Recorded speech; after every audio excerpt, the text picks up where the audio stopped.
ఎంతో ప్రోత్సాహకరమైనటువంటి మాటలు మనం విన్నాము. దేవునికి మహిమ కలుగునుగాక. హల్లెలూయా. అభిషక్తులు, దైవజనులు ఈరోజు ఈ నిబంధన కూడికలో దేవుని వర్తమానం అందించడానికి దేవుని యొక్క సేవకులు థామసయ్య గారు మన మధ్యలో ఉన్నారు. వారు పొన్నూరు నుంచి వచ్చారు. ఎబెనెజర్ మినిస్ట్రీస్కి చిరకాల పరిచయితులు. హల్లెలూయా, హల్లెలూయా. చేతులు పైకెత్తి చెప్దాం, హల్లెలూయా, హల్లెలూయా, హల్లెలూయా. అత్యున్నత సింహాసనముపై ఆసీనుడవైన దేవా, అత్యంత ప్రేమా స్వరూపివి నీవే, ఆరాధింతును నిన్నే. అత్యంత ప్రేమా స్వరూపివి నీవే, ఆరాధింతును నిన్నే. పడదాం.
ఆశ్చర్యకరుడా స్తోత్రం,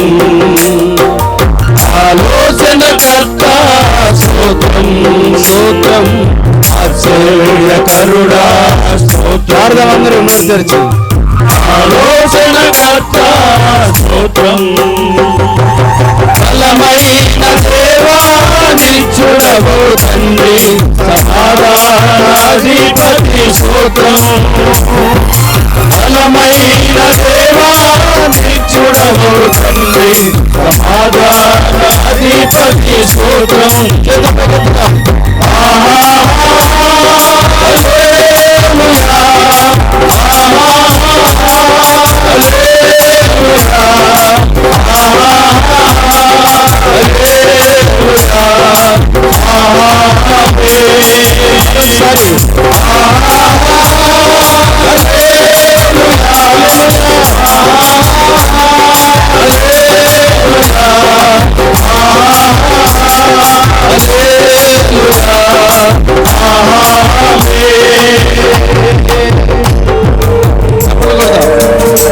సర్వశక్తిమంతుడైనటువంటి దేవుడు, కృపాసత్య సంపూర్ణమైనటువంటి దేవుడు, ఆయన రక్తం ఇచ్చి మనల్ని విమోచించి రక్షించి ఉన్నతమైనటువంటి స్థానంలో మనల్ని నిలబెట్టుట కొరకు, ఆ పరిశుద్ధ స్థలంలో మనల్ని నిలబెట్టుటకు ఆయన మన కొరకు దిగి వచ్చిన దేవుడు. తప్పకుండా ఆరాధన చేద్దాం. స్తోత్రం. కళ్ళు మూసుకుని ఆరాధన చేద్దాం. ఆమేన్.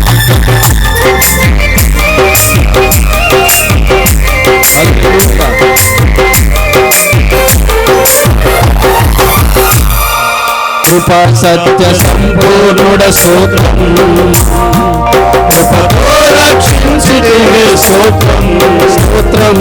కృపా సత్య సంపూర్ణుడ స్తోత్రం, కృపతో రక్షించితివే స్తోత్రం. రక్తమిచ్చి విమోచనించినావే, నా రక్షణకర్త స్తోత్రం. రక్తమిచ్చి విమోచనించినావే, నా రక్షణకర్త స్తోత్రం.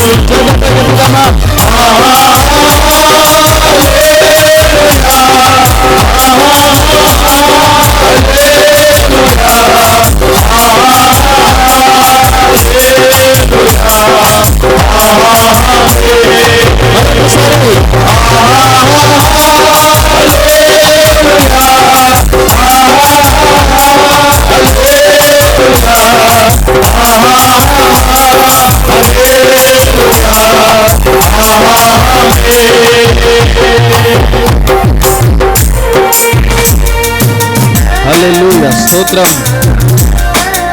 ఆమేన్ అనువాడా స్తోత్రం. ఆల్ఫా ఒమేగా స్తోత్రం. అగ్ని జ్వాలల వంటి కన్నులు గలవాడ అత్యున్నతుడైనటువంటి దేవునికి స్తోత్రం. చెప్పలు పెడదాం. హల్లెలూయా. సమయంలో దేవుడు మళ్ళా కనపరిచే దేవుడు. హల్లెలూయా. ఆమేన్. పరిశుద్ధాత్మ దేవుని సన్నిధిలో ఆనందిద్దాం. మరొకసారి మనం దేవుని సన్నిధిలో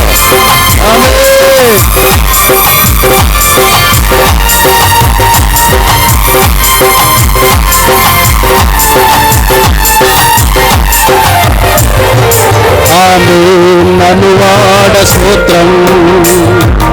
అల్పావమేగా స్తోత్రం స్తోత్రం. ఆమేన్ అనువాడ స్తోత్రం. అల్పావమేగా స్తోత్రం. అగ్ని జ్వాలల వంటి కన్నులు గలవాడ అత్యున్నతుడా స్తోత్రం. పాడమందరూ. అగ్ని జ్వాలల వంటి కన్నులు హల్లెలూయా నతుడా స్తోత్రం స్తోత్రం. ఆహా హల్లెలూయా ఆహా హల్లెలూయా ఆహా హల్లెలూయా ఆహా మరొకసారి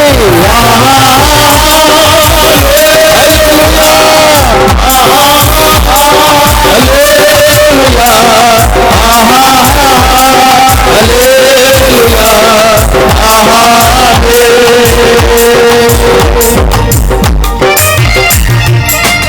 స్తోత్రం. ప్రభు సన్నిధిలో మనం ఆనందిద్దాం. సర్వశక్తిమంతుడైన దేవుడు శిలువ మరణ పునరుద్ధానాలు గెలిచినటువంటి దేవుడు మన దేవుడు. ఆమేన్. చెప్పాలి.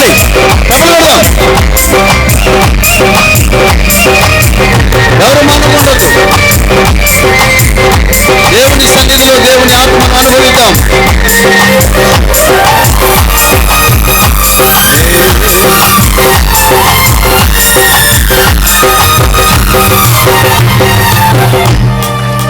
మృత్యుంజయుడా స్తోత్రం.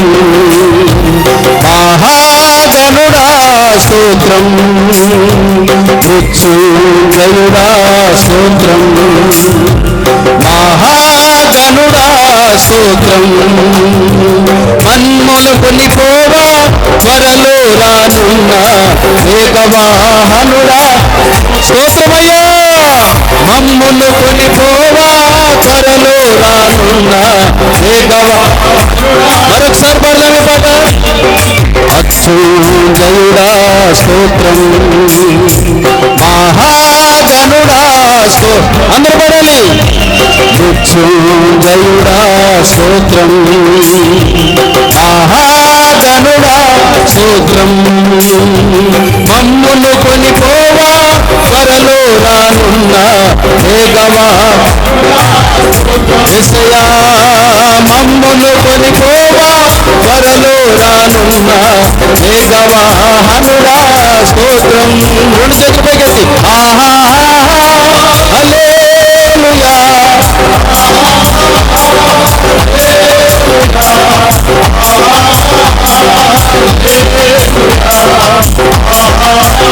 మరొకసారి అందరూ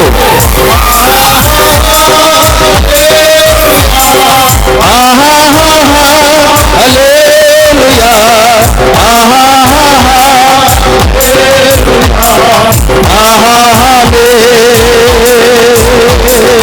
అత్యున్నత సింహాసనముపై ఆసీనుడవైన దేవా. అత్యున్నత సింహాసనముపై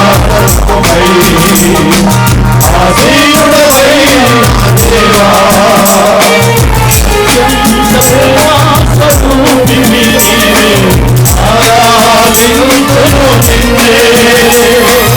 అత్యంత ప్రేమా స్వరూపిణి నీవే ఆరాధింతును నిన్నే. ఆహా హల్లెలూయా ఆహా హల్లెలూయా ఆహా హల్లెలూయా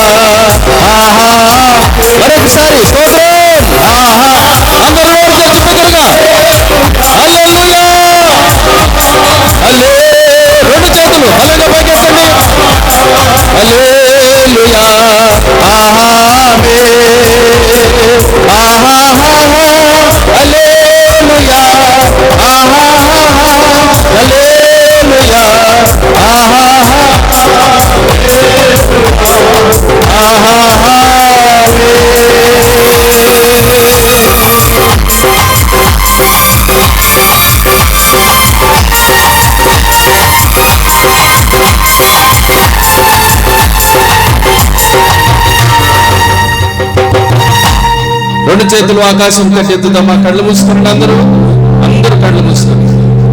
అందరూ కళ్ళు మూసుకోండి. ఆహా హల్లెలూయా ఆహా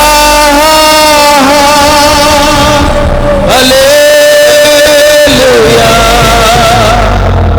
ఆహా హల్లెలూయా ఆహా ఆమేన్. ఆఖరిసారి ఆహా హల్లెలూయా ఆహా హల్లెలూయా ఆహా హల్లెలూయా ఆహా ఆమేన్. గట్టిగా చప్పట్లు కొడదామా. ప్రభుని స్తుతిద్దాం. నోటితో దేవుని స్తుతించండి, చప్పట్లతో ప్రభుని కనపరచుదాం. పరిశుద్ధాత్మ దేవా, ఈ స్థలానికి నన్ను నడిపించినందుకు స్తోత్రాలు. పరిశుద్ధాత్మ దేవా, నన్ను ఈ స్థలానికి రప్పించినందుకు నీకు స్తోత్రం. నాతో మాట్లాడే దేవుడా నీకు స్తోత్రం. నన్ను బలపరచువాడా నీకు స్తోత్రం. నన్ను స్థిరపరచువాడా నీకు స్తోత్రం. నా పరిస్థితులను మార్చగలిగిన దేవా నీకు స్తోత్రం. హల్లెలూయా హల్లెలూయా. ప్రార్థన చేసుకుని దేవుని సేవకులకు వర్తమానానికి సమయం ఇద్దాం. మన మధ్యలో ఉన్న ఇస్కియా పాస్టర్ గారు వచ్చి ప్రార్థన చేస్తారు.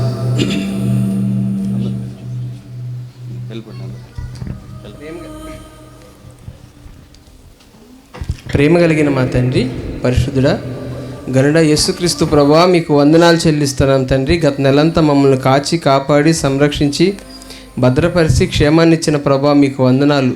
మరొక నెలలో 10వ తారీఖుని ఈ విధంగా మిమ్మల్ని స్తుతించే భాగ్యాన్ని మాకు ఇచ్చినందుకు వందనాలు చెల్లిస్తున్నాము. పాటల ద్వారా, ఆరాధన ద్వారా మీ నామాన్ని మహింపరుస్తూ వచ్చాం తండ్రి. మీకు స్తోత్రాలు చెల్లిస్తున్నాం ప్రభా. అయ్యా నా తండ్రి, మీ దాసులు మా మధ్యకు క్షేమంగా సురక్షితంగా తీసుకొచ్చారు ప్రభా, మీకు వందనాలు తండ్రి. మా అందరితో మీరు మాట్లాడండి. ఎంఐ దారిలో 2 శిష్యులు ప్రభా, అయ్యా వెళుతూ ప్రభా నా తండ్రి, ప్రభా నా తండ్రి, వారి గమ్యస్థానానికి చేరినప్పుడు ప్రభా నా తండ్రి, ఆయన మనతో మాట్లాడినప్పుడు మన హృదయాలు తెరవబడలేదా అని ప్రభా నా తండ్రి మాట్లాడినట్లుగా ప్రభా అయ్యా నా తండ్రి ప్రతి వారితో మీరు మాట్లాడమని వేడుకుంటున్నాం. లూదియా హృదయం తెరవబడినట్లుగా ప్రతి వారి హృదయాలు తెరవబడి మీ యొక్క వాక్యము నా తండ్రి ప్రతి వారిలో పనిచేయడానికి సహాయం దయచేయండి. ఈ పరిచర్ని దీవించండి అయ్యా నా తండ్రి. మీ దయగల హస్తాలకు మమ్మల్ని అప్పగించుకుంటూ యేసయ్య నామములో ప్రార్థించి వేడుకుంటున్నాం తండ్రి. ఆమేన్. ప్రార్థించిన సేవకులకు వందనాలు. ఈ సమయంలో అందరూ కూర్చుందాం. దేవుని వర్తమానాన్ని మన మధ్యలో ప్రకటించడానికి వచ్చినటువంటి దేవుని సేవలకు అభిషక్తులు తామసయ్య గారిని ప్రేమతో ఆహ్వానిస్తున్నాం. అందరూ చప్పట్లు కొడదామా. అందరూ చప్పట్లు గట్టిగా బిగ్గరగా. హల్లెలూయా హల్లెలూయా హల్లెలూయా హల్లెలూయా.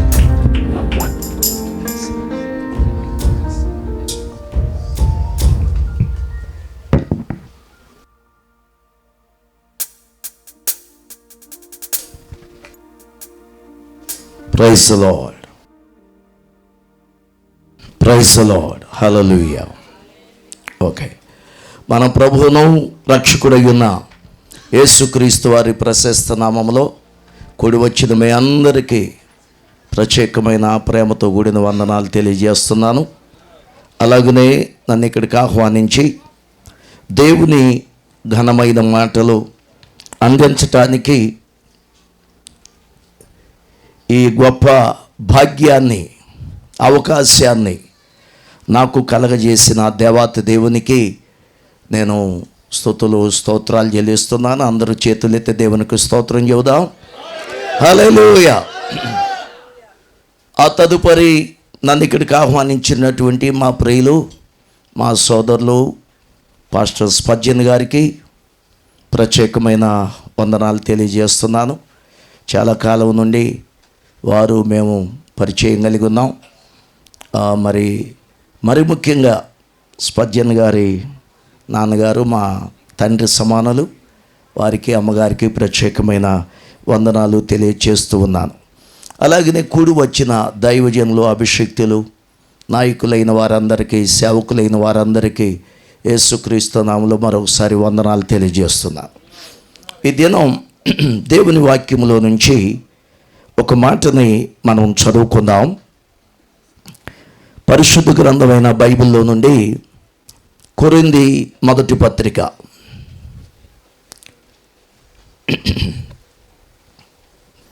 11వ అధ్యాయం 1వ వచనం. నేను క్రీస్తును పోలి నడుచుకొనుచున్న ప్రకారము మీరును నన్ను పోలి నడుచుకొనుడి. ప్రార్థన చేసుకుందాం. తండ్రి, నేను కూడి వచ్చిన మీ దాసులు ప్రజలు అందరము ఏదో ఒక లోపం కలిగిన వారమే.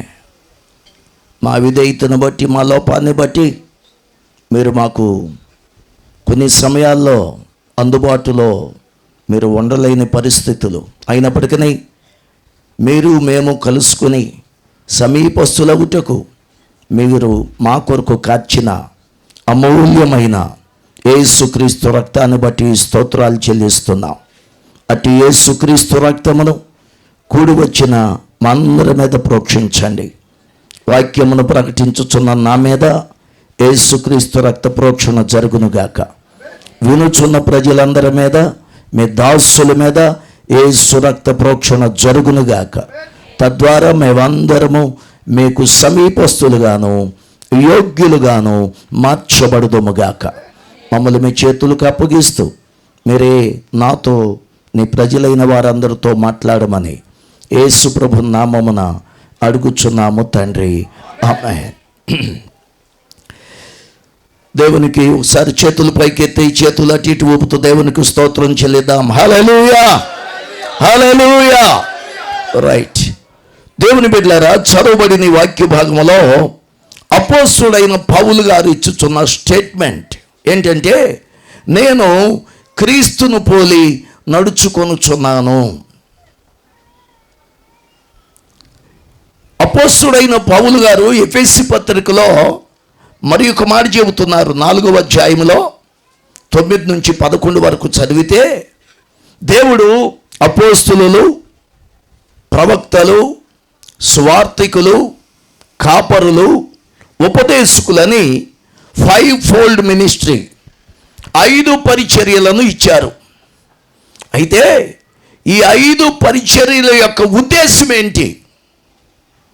పౌలు గారు ఏ మాట అయితే ఇక్కడ చెప్పారో 11వ అధ్యాయం 1వ వచనంలో ఆ ఉద్దేశం ఏంటి? అది మనందరము క్రీస్తుకు కలిగిన సంపూర్ణత కలిగి ఉండాలి. మనందరము యేసయ్య వలె మారాలి. అలా మార్చబడటానికి అపోస్తులను ప్రభు నియమించాడు, ప్రవక్తలను ప్రభు నియమించాడు, స్వార్థికులను ప్రభు నియమించాడు, కాపరులను ప్రభు నియమించాడు, ఉపదేశకులను ప్రభు నియమించాడు. ఈ 5గురిని, ఈ 5 ఫోల్డ్ మినిస్ట్రీస్ని దేవుడు ఎందుకు నియమించాడు అంటే, మనందరము క్రీస్తు వలె మారుట కొరకు. అల్టిమేట్ గోల్, దేవుని యొక్క అసలైనటువంటి దేవుని గురి, మనం చేరవలసిన గమ్యం, దేవుడు ఉద్దేశించిన ఉద్దేశం ఏంటంటే, మనందరము ఆయన వలె కనబడాలి. ఎవరి వలె? అపోస్తుల్లాగా కాదు మనం కనబడాల్సింది, ప్రవక్త వలె కాదు మనం కనబడాల్సింది, స్వార్థికుల వలె కాదు మనం కనపడాల్సింది, కాపర్ల వలె కాదు మనం కనపడాల్సింది, ఉపదేశకుల వలె కాదు మనం కనపడాల్సింది. మనము అపోస్తులులైనా, పౌలు గారు అంటాడు, క్రీస్తు యేసు దాసుడను. ఏలియా అంటాడు, నేను నీ సేవకుడునని, నీవే ఇశ్రాయేలీల మధ్య దేవుడు అని లోకానికి తెలియాలి. ఏలీ గారు అంటాడు, నేను ప్రవక్తని, నాయకుడిని, వీళ్ళందరూ గుర్తించాలంటలా, నేను నీ సేవకుడిని గుర్తించాలి. మోషే అంటాడు, దేవుడు కూడా సాక్ష్యం ఇస్తాడు. యెహోషువ గ్రంథం 1:1, సంఖ్యాకాండం 12వ అధ్యాయంలో దేవుడు అంటాడు, నా సేవకుడైన మోషేలో, ఏలియాలో, అపోస్తుడైన పౌలులో ఏం కనిపిస్తుంది? దాసులుగా ఉండే మనస్తత్వం. బైబిల్లో 5 తలాంతులు, 2 తలాంతులు, 1 తలాంతు ప్రభువు ఇచ్చాడు. ఇచ్చిన తర్వాత 5 తలాంతులు కలిగిన వారిని ఏమన్నాడు?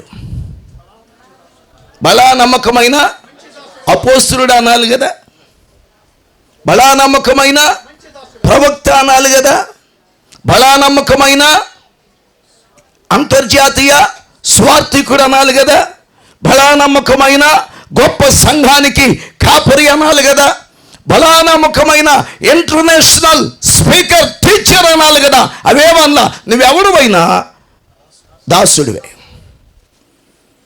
ఎందుకలా అంటున్నాడంటే యేసయ్య స్వరూపం, యేసయ్య స్వభావం ఏంటంటే దాసుని స్వభావము. కాబట్టి పెద్ద పెద్ద వాళ్ళందరూ ఎదుగుతున్న కొలది ఏమయ్యారంటే వంగటం నేర్చుకున్నారు. చోట చోట సాబులు అందరూ ఎదగలేక ఎగరటం నేర్చుకున్నారు. పెద్దోళ్ళు ఎదిగే కొలది ఏమనుకుంటున్నారు? దాసుడిగా ఉండాలి నాయనరా అనుకుంటున్నారు. ఎదగలేని వాళ్ళు ఏమనుకుంటున్నారు? మనకు మనం నాకు నేను.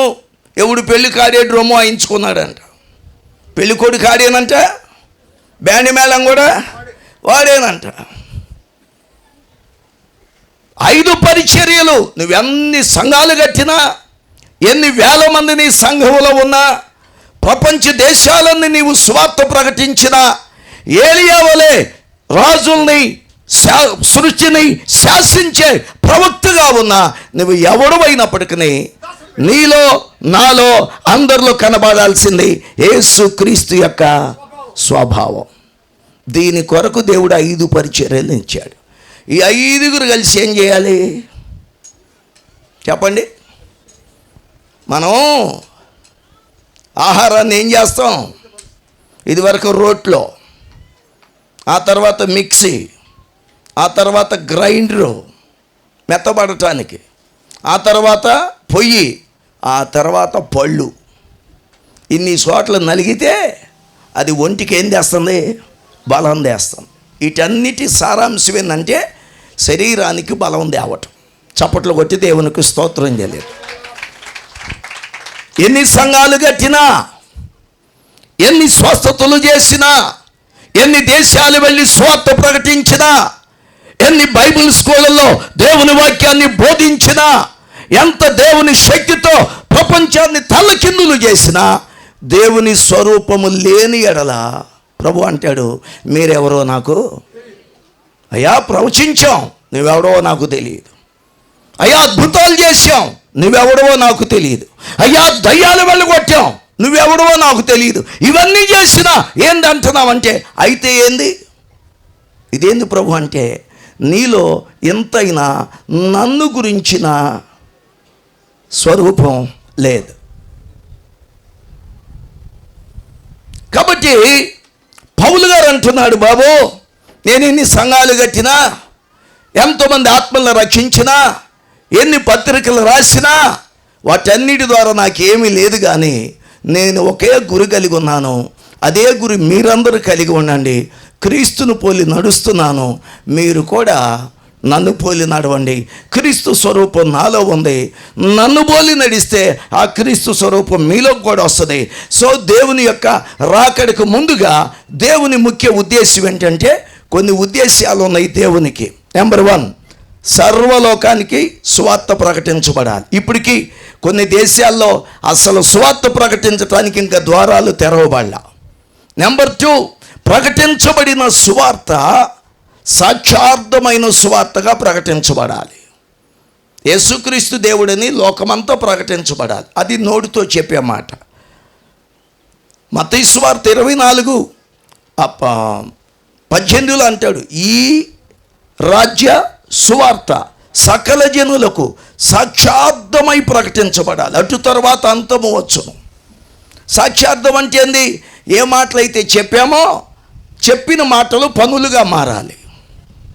వారు వెళ్ళి సువార్త అంతటా ప్రకటించిరి. ప్రభు వారికి సహకారుడై వెనువెంట సూచక్రియలు మహత్కార్యములు చేయుచూ వచ్చెను. వాళ్ళు చెప్పారు, ప్రభు వచ్చి రుజువుపరిచాడు. వాళ్ళు ప్రకటించారు, ప్రభు వచ్చి రుజువుపరిచాడు. అది రెండవ సూచన. యేసు ప్రభు రాకడికి ముందుగా భూకంపాలు, ఉప్పెన్లు, తుఫాన్లు, సునామీలు కాదు, ఈ 100 వచ్చినా ప్రభు రాడు. మూడవది ఏంటంటే సంఘమంతటిలో ఆయన రూపం కలిగిన వాళ్ళు కావాలి. దీన్ని ఏమన్నారంటే మెచ్యూరిటీ. అందుకనే పురుషులకి మైండ్ మెచ్యూర్ అవ్వాలి, సిస్టర్స్ కూడా మైండ్ మెచ్యూర్ అవ్వాలి, ఆ తర్వాతే వివాహం. అందుకని వీళ్ళకి 18 సంవత్సరాలు పెట్టారు, వాళ్ళకి 21 సంవత్సరాలు పెట్టారు. మెచ్యూరిటీ లేకుండా పెళ్లి చేస్తే అది కేసు అవుతుంది. మరి యేసు ప్రభు మెచ్యూరిటీ లేని వాళ్ళు పెళ్లి చేసుకుంటే ఎలా ఉంటుంది? ఆయన వలే మారకుండా అప్పుడు ఏమైపోద్ది? ఆయనది ఒక మనసు, సంఘాన్ని ఇంకొక మనసు. ఆయన ప్రార్థన చేద్దామంటే సంఘం నిద్రపోదామంటుంది, స్వార్థ ప్రకటిద్దామంటే సొల్లు కబుర్లు చెప్పుకుందామంటుంది. దేవుని కోసం చనిపోదామని ప్రభు హతసాక్షులు కావాలి అంటే లేదు సుఖం కావాలి అంటది. అందుకనే ప్రభు తన రాకల్లో ఎవరిని తీసుకుపోతాడంటే ఒకే ఒక్క బ్యాచ్. ఆత్మ పొందిన వాళ్ళు కాదు, వాక్యం తెలిసిన వాళ్ళు కాదు, అపోస్తులు కాదు, ప్రవక్తలు కాదు, సువార్థికులు కాదు, కాపర్లు కాదు, ఉపదేశకులు కాదు. అందరిలో, సంఘమంతట్లో, సేవకులందరిలో ఆయన రూపం కనపడిన వాళ్ళందరినీ ఆయన తీసుకుపోతాడు. ఒక దినాన ఒక మ్యారేజ్ నేను వెళ్ళాను. అక్కడున్న పాస్టర్ గారు ఏం చేశారంటే, అయ్యా పాస్టర్ గారు మీరు వచ్చారు కదా, మీరు చేయండి అన్నారు వివాహం. నేను వివాహం చేశాను. ఆ తర్వాత వాళ్ళు కృతజ్ఞత కూడిక పెట్టుకున్నారు, నన్ను కూడా పిలిచారు. వాళ్ళు ఏం చేశారంటే ఆల్బమ్ ఇచ్చారు, పెళ్లి ఫోటోలు ఆల్బమ్. అవన్నీ తిప్పుతున్నా 4 పేజీలు తిప్పినాక 5వ పేజీ దగ్గర అలాగే చూస్తున్నా. ఆమంటది, పాస్టర్ గారు టీ ఆరిపోయినాయి, అయినా 5వ పేజీ దగ్గరే ఉండవు, గంట అయ్యింది అయినా 5వ పేజీ దగ్గరే ఉండవు అంది. అమ్మ 7:00కి ఎక్కడ ఉండాలి, ఇక్కడే ఉంటానన్న. అదేంది, ఏముంది అక్కడ అని వచ్చింది. ఏముంది అక్కడ? నేనుండా ఫోటో ఎప్పుడైతే వచ్చిందో టీ చల్లబడిపోయినాయి, టైం గడిచిపోయింది, నా ఫోటో నేను చూసుకుంటూ కూర్చున్నా. ప్రభుకు కూడా ఎవరి ఫోటో కావాలి? నీ ఫోటోనా, నా ఫోటోనా, అపోస్తలుడి ఫోటోనా, ప్రవక్త ఫోటోనా? కాదు, ఇవేవి కాదు. ఆయన వలే ఎవడు మారాడా అని ఆల్బమ్ తిప్పుతున్నారు రోజు. దేవునికి స్తోత్ర. రోజు ఆల్బమ్ తిప్పుతున్నాడు ఆయన. వధువు సంఘంగా ఎవరుంటారు అని ఆల్బమ్ తిప్పుతున్నాడు. ఈ ఆల్బమ్లో ఎవరు ఆయన వలే ఉంటారో అలాంటి వాళ్ళందరినీ సెలెక్ట్ చేసుకుంటాడు. ఆ సంఖ్య సంపూర్ణం అవ్వాలి, హతసాక్షుల సంఖ్య సంపూర్ణం అవ్వాలి, రాకల్లో ఎత్తబడే వాళ్ళ సంఖ్య సంపూర్ణం అవ్వాలి. అప్పటి వరకు సెలెక్టెడ్ ప్రజలందరినీ ఆయన చూచి ఒక్కసారి ప్రభు వస్తాడు, ఆయన వలే ఉన్న వారందరినీ తీసుకుపోతాడు. దేవునికి స్తోత్ర. కాబట్టి అన్నిటికంటే ముఖ్యమైంది సంఘానికి, సేవకులకి, అందరికీ సంఘం కంటే, సేవ కంటే, ప్రవచనాల కంటే, వాడబడుట కంటే, చర్చీలు కట్టుట కంటే, మీటింగులు పెట్టుట కంటే, అన్నిటికంటే ప్రాముఖ్యమైంది, ప్రధానమైంది ఆయన వలే మనం మారాలి. ఒక కీర్తనాకారుడు అంటాడు, నేను పశుప్రాయుడనైతిని, మనిషే కానీ పశుప్రాయుడు అంటే ఏంది? పశువులకి ఆత్మ లేదు, శరీరము ప్రాణం ఉంది. అంటే ఇప్పుడు ఏమైపోయాడు? నరుని ఆత్మ యెహోవా పెట్టినా ఆ దీపం మారిపోయింది. మనుషులు మృగాల్లాగా అవుతున్నారు, చూస్తున్నాం కదా. తల్లిని చంపుతున్న వాళ్ళు, భార్యను చంపుతున్న వాళ్ళు, మృగాల్లాగా తయారైపోతున్నారే. ఈ మృగపు యొక్క రూపం అంతా పోయి యేసుక్రీస్తు రూపం రావాలి. అందుకనే పౌలు గారు అంటాడు, నేను క్రీస్తును పోలి నడుచుకొనుచున్నాను, మీరు కూడా క్రీస్తును పోలి నడవండి. దైవజనులారా, మనం యేసు ప్రభు స్వరూపంలోనికి ఎదగాలి. మనం ఎదగటమే కాదు, దేవుడు మనకు అప్పగించిన ప్రతి విశ్వాసిని యేసయ్య స్వరూపంలోనికి మార్చాలి. వాళ్ళు ఏదో ఒక ఇల్లు కట్టుకోగానే ప్రభు దీవించాడని ఇక రాకడే ఆలస్యమమ్మా, నీ పోకడే ఆలస్యమమ్మా నేను వాళ్ళతో చెప్పకూడదు. వాళ్ళకి చెప్పాల్సింది ఏంటంటే 2 ఆశీర్వాదాలు ఉన్నాయి. భూ సంబంధమైన ఆశీర్వాదము, పర సంబంధమైన ఆశీర్వాదం. భూ సంబంధంగా దేవుడు దీవించాడమ్మా, మరి అక్కడ నీకు ఇల్లు ఉందా లేదా? పర సంబంధంగా భూ సంబంధంగా ఉన్న ఇంట్లో నువ్వు ఉంటున్నావమ్మా, దేహం అనే నీ ఇంట్లో దేవుడు ఉంటున్నాడా లేదా? ఇల్లు అలంకరించుకున్నావు తల్లి, నీ హృదయాన్ని అలంకరించుకున్నావా లేదా అని విశ్వాసుల్ని అనుదినము ఏం చేయాలి చెప్పండి? అక్కడే తృప్తి పడిపోయి దేవుడు దీవించాడు. మెటీరియల్ బ్లెస్సింగ్, ఇల్లు కట్టుకున్న బ్లెస్సింగ్, స్థలం కొన్న బ్లెస్సింగ్, కారు కొన్న బ్లెస్సింగ్, బంగారం పెట్టుకున్న బ్లెస్సింగ్. ఇవి కాదు, ఆయన వలే మారాలి. సేవకులు మారాలి, దేవునికి స్తోత్రం. సంఘ పెద్దలు మారాలి, స్తోత్రం. విశ్వాసులు మార్చాలి, దేవునికి స్తోత్రం. ఆయన వలె మనము మారాలి. అది దేవుని యొక్క కోరిక. ఈ కోరికని నెరవేర్చిన వాడు అపోస్తలుడైన పౌలు గారు. ఇప్పుడు క్రీస్తును పోలిన జీవితం అంటే ఏమిటి, ఎలా ఉంటుంది? 2 విషయాలు క్లుప్తంగా చెప్పి నేను ముగిస్తా. దేవుని వాక్యములో చదవండి. క్రీస్తును పోలిన జీవితం అంటే ఎలా ఉంటుంది? రోమాపత్రిక 15వ అధ్యాయం 1వ వచనం. రోమాపత్రిక 15వ అధ్యాయం. మరియు సహోదరులారా, అమ్మా 15వ అధ్యాయం 1వ వచనం. రోమా, కాగా బలవంతులమైన మనము మనలను మనమే సంతోషపరుచుకొనక బలహీనుల దౌర్భాగ్యములను భరించుటకు. దాని తర్వాత చూడండి 3వ వచనం. ఈ మాట ఎందుకు చెబుతున్నాడు? క్రీస్తు కూడా తన్ను తాను ఆగండి 1వ వచనంలో ఏముంది? మనలను మనమే సంతోషపరుచుకోకూడదు. 3వ వచనానికి వెళ్ళి ఏమంటున్నాడు? క్రీస్తు కూడా తనను తాను సంతోషపరుచుకొనలేదు. అంటే ఏమిటి చెప్పండి? సంఘం పెరిగింది, నాకు సంతోషం. ఇల్లు కట్టుకున్నాను, నాకు సంతోషం. నా పిల్లలందరికీ ఉద్యోగాలు వచ్చినాయి, నాకు సంతోషం. నా పిల్లలకి వివాహం అయింది, నాకు సంతోషం. ఇలాగ దీవించబడిన ప్రతివాడు మైకు తీసుకుని సాక్ష్యం చెబుతున్నాడు. వినేవాళ్ళకి సంతోషం కానీ దేవునికి సంతోషం కాదు.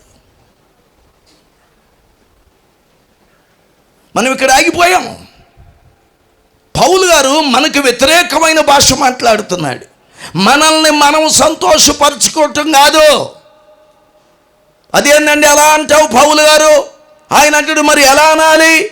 యేసయ్య కూడా తనను తాను సంతోషపరచుకొనలేదు. మరి ఎవరు సంతోషం? చూడండి 1వ వచనం నేను చదువుతాను. కాగా బలవంతులమైన మనము మనలను మనమే సంతోషపరుచుకొనక. ఒక వ్యక్తి ఆర్థికంగా బలవంతుడు, ఆయన కుటుంబం సంతోషిస్తుంది. ఒక వ్యక్తి ఆరోగ్యపరంగా బలవంతుడు, ఆయనకి సంతోషం. మరి ఒక వ్యక్తి ఆత్మయందు బలవంతుడు, ఆయనకి సంతోషం. మరి ఒక వ్యక్తి ప్రార్థన యందు బలవంతుడు, మరి ఒక వ్యక్తి విశ్వాసమునందు బలవంతుడు, మరి ఒక వ్యక్తి ఉపదేశమునందు బలవంతుడు, మరి ఒక వ్యక్తి ఆత్మను రక్షించుట యందు బలవంతుడు. ఆ వ్యక్తికే సంతోషం. అందరూ చప్పట్లు కొట్టి ఆ వ్యక్తిని అయ్యగారు అయ్యగారు అయ్యగారు అని ఆయన వెంటబడతారు. ఆ వ్యక్తికే సంతోషం. ప్రభు అంటాడు, ఈ సంతోషాన్ని ఏం చేయాలి? నీ సంతోషాన్ని ఇతరులకు సంతోషంగా మార్చాలి. దీన్నే నిన్ను వలే నీ పొరుగువాడిని. మరి అది ఎక్కడుంది? సేవలో మనం ఎక్కడున్నాం? ఆత్మల్ని రక్షించే కాడున్నాం, సంఘాలు కట్టే కాడున్నాం, పెళ్ళిళ్ళు చేసే కాడున్నాం, ఆర్థికంగా అభివృద్ధి చెందే దిశలో కనిపిస్తున్నాం. కానీ నా ద్వారా నీ ద్వారా ఎవడైనా ఒక సేవకుడు, ఒక కుటుంబం సంతోషించేవారుగా ఉండాలి. వాళ్ళని మనల్ని బట్టి దేవుడు సంతోషించేవాడు ఉండాలి. అందుకనే క్రీస్తు కూడా చెప్పండి తన్ను తాను సంతోషపరచుకోలేదు. మనము కూడా మనల్ని మనం సంతోషపరచుకోవటం కాదు, మరి ఎవరిని సంతోషపరచాలి? బలహీనులైన వారిని. బలహీనులు అంటే ఎవరు? యేసు ప్రభు ప్రార్థన యందు బలవంతుడు, ప్రార్థన నేర్పింది ఆయన, ప్రార్థన యందు బలవంతుడు, ప్రార్థన చేయటానికి ప్రోత్సహించింది ఆయన. ఇన్ని చేసి ముగ్గురిని సెలెక్ట్ చేసుకున్నాడు ప్రార్థన చేయటానికి. ప్రార్థన వీళ్ళు ఎవరు? వాళ్ళు పేతురు, యాకోబు. కొండ మీదకి వెళ్ళారు. యేసు ప్రభుతో ప్రార్థన చేయటానికి వెళ్ళిన వాళ్ళు ఏం చేస్తున్నారు? నిద్రపోతున్నారు. ప్రభు ఏం చేస్తున్నాడు చెప్పాలి. మరి ఇప్పుడు ప్రార్థన యందు బలవంతుడు ఎవరు? మనమైతే ఏం చేస్తాం? ఆ నిద్రపోతుండే ప్రార్థన చేస్తాడని కొండ మీదకి తీసుకెళ్ళాను, ఖర్చులు పెట్టుకుని, కారు ఎక్కించుకుని, టికెట్లు పెట్టుకుని, ఆ గాడి దాడికి వచ్చి నిద్ర పెడుతూ ఈసారి ఆడిని, ఆ సైతానుని, అపవాదిని, వాడు పెద్ద నిద్రపోతూ ఉసురు మొహవాడు, ఉప్పురెప్పలాడు, వాడిని అన్నడికి నాయబడి తీసుకుపోయాడు. పోవాడు యాడు కూర్చి ఉంటే ఆడు కూర్చుంటాడు, యాడు చెట్టు ఉంటే ఆడు నిద్రపోతాడు, ఎక్కడ కూల్ డ్రింక్ షాప్ ఉంటే అక్కడ తాగుతాడు, ఎక్కడ జ్యూస్ షాప్ ఉంటే అక్కడ తాగి, ఎక్కడ హోటల్ కనపడితే అక్కడ మేస్తాడు. బొవ్వాడు, నిద్రోడు, సుఖమరిగే. ఛీ! రెండోసారి వాడి జోలికి బాం. ప్రభు వచ్చి ఒకటికి ముమ్మార్లు లేపుతున్నాడు. స్తోత్రం చెప్పండి. ముమ్మారు లేపుతున్నాడు, ముమ్మార్లు లేపుతున్నాడు. ముమ్మారు కూడా నిద్రపోతున్నారు. మూడోసారి అన్నాడు, సరే లేవండి, ఇక అయిపోయింది, వెళ్దాం రండి, శోధించబడే సమయం వచ్చింది. యేసు ప్రభు సిలువకు వెళ్ళే వరకు శిష్యులు ప్రార్థన యందు బలహీనులు, ప్రార్థన యందు నిద్రపోతులు. ఇంకో సంగతి చెప్పేది, వాళ్ళు మంచి ఫుడ్ కమిటీ చైర్మన్స్. 12 మంది భోంచేయటానికి ఎంతమంది వెళ్తారు? హోటల్కి వెళ్ళి ప్యాకెట్స్ తేవాలి, ఎంతమంది వెళ్తారు? 2 చాలు కదా. 12 మంది వెళ్ళారంట ప్రభుని ఒక్కనే విడిచిపెట్టి. అంటే వాళ్ళకి ప్రభు మీద ప్రేమ ఉందా? తిండి ఒక్కడ అన్న ఉండాడా యేసు ప్రభు దగ్గర? నువ్వు ఉండరా అంటే నువ్వు ఉండరాదు, నేను ఉండేది ఏంది? ఎందుకు? ఆడు పెద్ద కోడిగుడ్డు వేసుకుని నాకు చిన్నది వేస్తాడేమో, ఆడు లెగ్ పీస్ వేసుకుని నాకు రక్క పీస్ వేస్తాడేమో, వాడు కండ వేసుకుని నాకు తోలేస్తాడేమో. ఒక్కడంటే ఒక్కడో యేసు ప్రభుతో ఉండాలి. 12 మందే లేరు. మంచి బ్యాటింగ్, 4లు 6లు కొడుతుంటారు తిండి దగ్గర కూర్చుంటే. నిద్రపోతున్నారు. ప్రభు చనిపోయాడు, పరలోకానికి వెళ్ళాడు. వారందరిని బలపరచడానికి ఎవరిని పంపించాడు? నేను వెళ్ళి ఆదరణకర్తను పంపిస్తాను. ఆయన వచ్చి జ్వరపడ్డాడు. ఇక నిద్ర అనేది వాళ్ళ జీవితాల్లో లేదు. చప్పట్లు కొట్టండి. ఎందుకంటే బైబిల్లో వ్రాయబడుతుంది, రోమా 8:26లో ఏమనుంది అక్కడ? అటువలే ఆత్మయు మన బలహీనతలను చూచి. మన బలహీనతలు అంటే ఏంటి? యేసన్న గారి మీటింగ్స్కి చాలాసార్లు మా వాళ్ళు వెళ్ళి వస్తారు. నేను 3-4 సార్లు వెళ్ళాను. ఇక తర్వాత వెళ్ళలేకపోయినా వెళ్ళి వాళ్ళు చెప్పేది ఏందో తెలుసా? అన్నయ్య, మనిషికి ఒక కోడిగుడ్డు అన్నయ్య, ఇది బొవ్వ బ్యాచ్.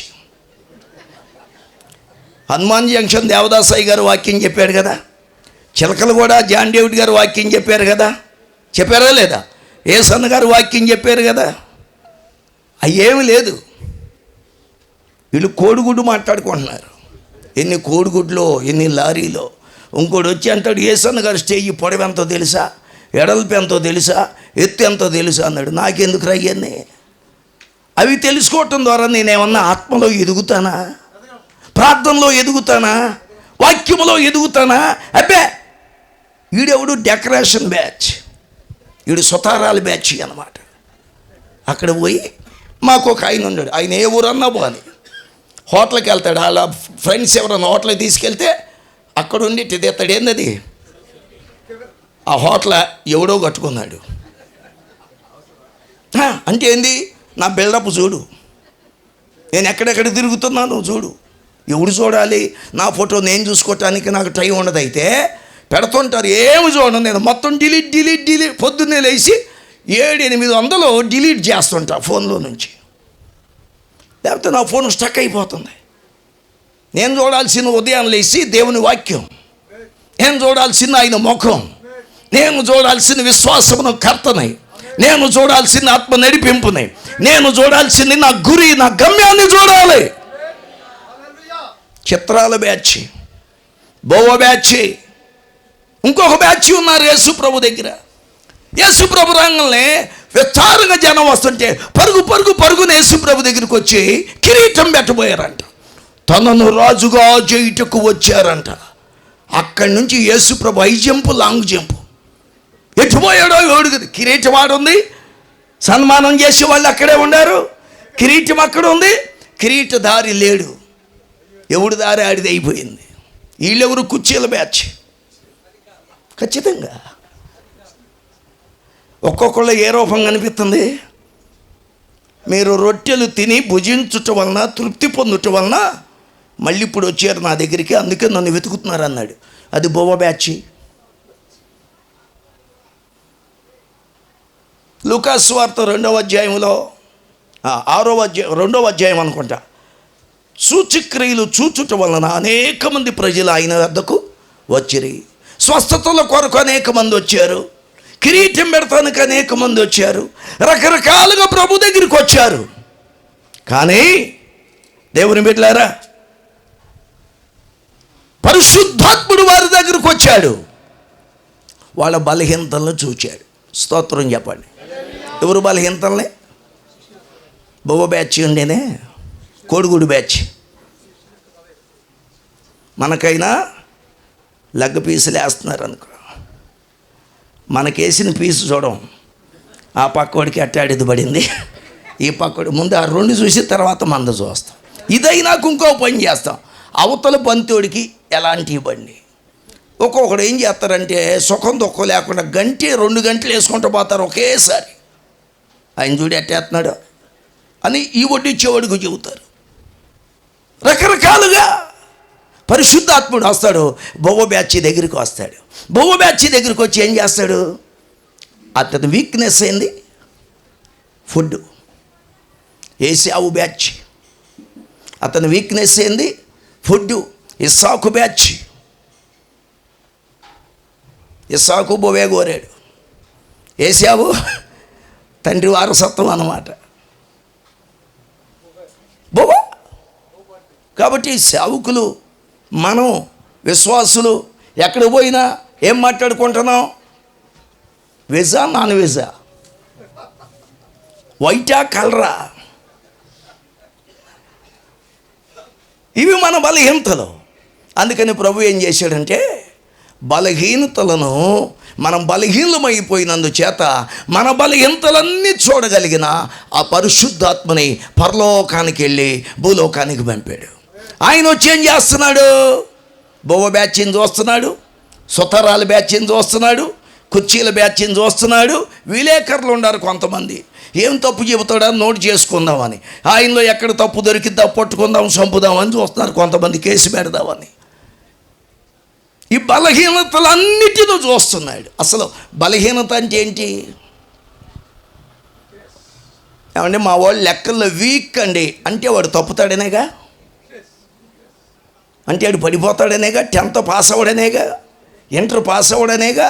మా అమ్మాయి ఇంగ్లీష్లో వీక్ అండి అంటే ఏంది? ఆ అమ్మాయి ఇంగ్లీష్లో పాస్ అవ్వదనే కదా.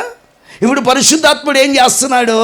మనలోనికి వచ్చి మనందరి బలహీనతలను చూచి, కాదండి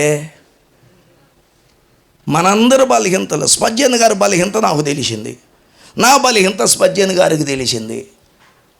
స్పర్జన్ గారు ఏం చేస్తారో తెలియదు, కానీ నేనైతే స్పర్జన్ గారి బలహీనతను చూసి మైక్లో చెప్పేస్తా, మా సంఘంలో చెప్పేస్తా, వాట్సాప్లో పెడదామని చూస్తా. నా దానికి బ్యాలెన్స్ అయిపోయింది అనుకో, అప్పు అయినా చేసి బ్యాలెన్స్ వేసుకుని గ్రూప్లో పెట్టేస్తా. స్పర్జన్, దిస్ ఈజ్ స్పర్జన్, మీరు ఏదో అనుకుంటున్నారు, స్పర్జన్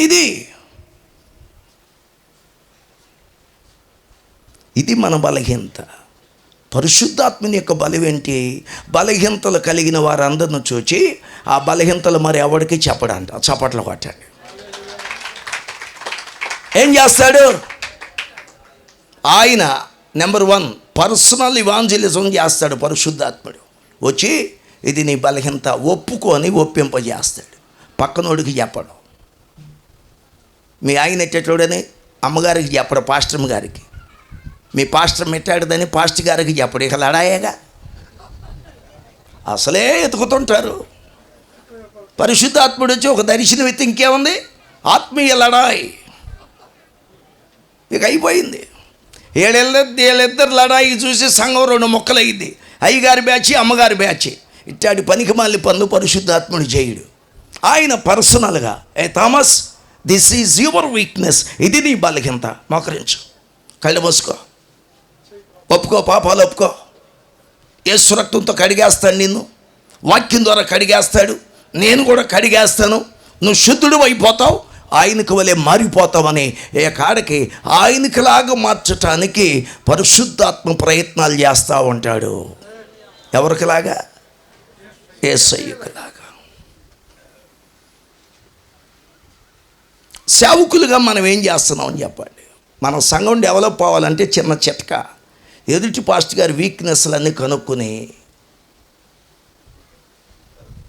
అవతల సంఘం వాళ్ళందరికీ వాట్సాప్ పెడితే ఆ సంఘం చిక్కిపోద్ది, మన సంఘం బలిసిపోద్ది.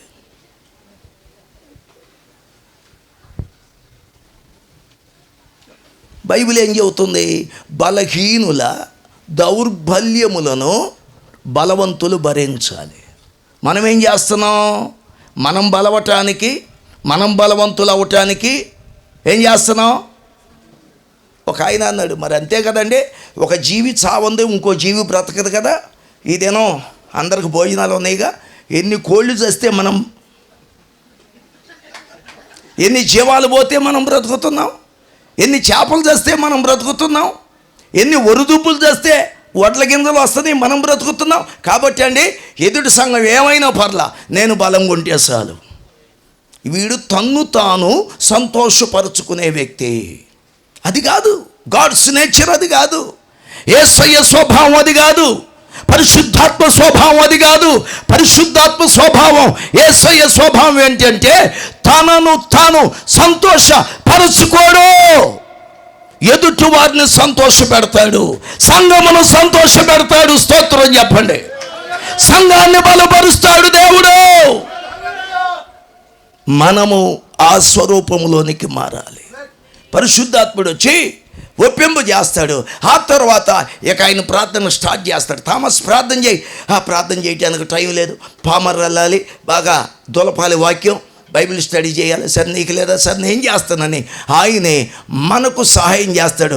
ఏమిటి ఆ సహాయం అంటే, మన పక్షముగా ఉచ్చిరంప శక్యము కానీ మూలుగులతో ఆయన మన కొరకు ప్రార్థన, అది సహాయం అన్నాడు. దాన్ని బలహీనుడైన సేవకుని చూసి బలవంతుడైన సేవకుడు ఏం చేయాలి?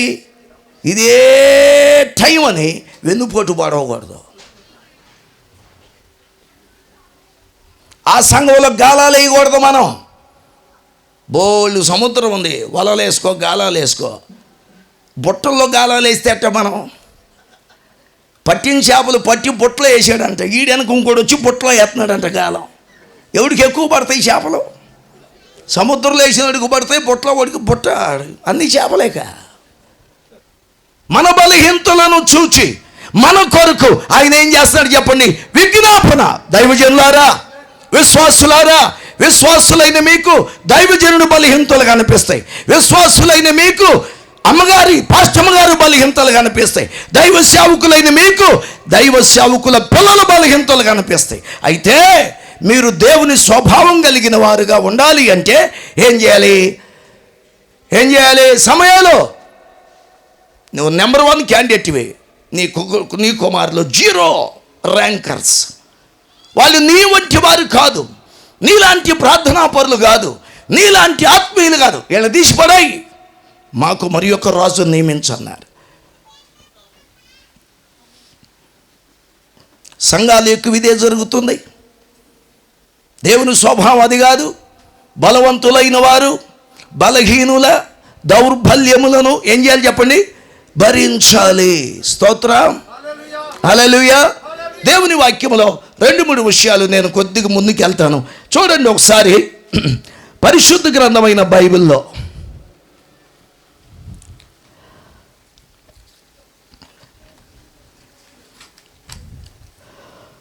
చదవండి. తీతు పత్రిక 2వ అధ్యాయం 10వ వాక్యం. తీతు పత్రిక, దాసులైన వారు అన్ని విషయముల యందు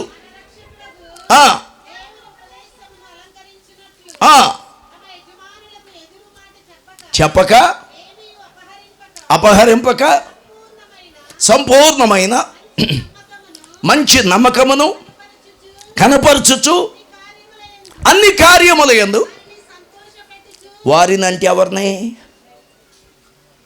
ఇప్పుడు ఎవరికి చెబుతున్నాడు ఈ మాట? అందరికి కాదు, దాసులైన వారికి.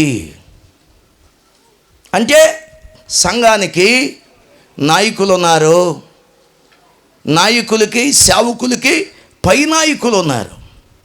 ఇప్పుడు ఎవరికి చెబుతున్నాడు? దాసులైన వారికి చెబుతున్నారు. మనం ఎవరి దగ్గర అయితే పనిచేస్తున్నామో, ఏ సంఘంలో పనిచేస్తున్నామో అక్కడ మనం దాసులమై ఉన్నాం.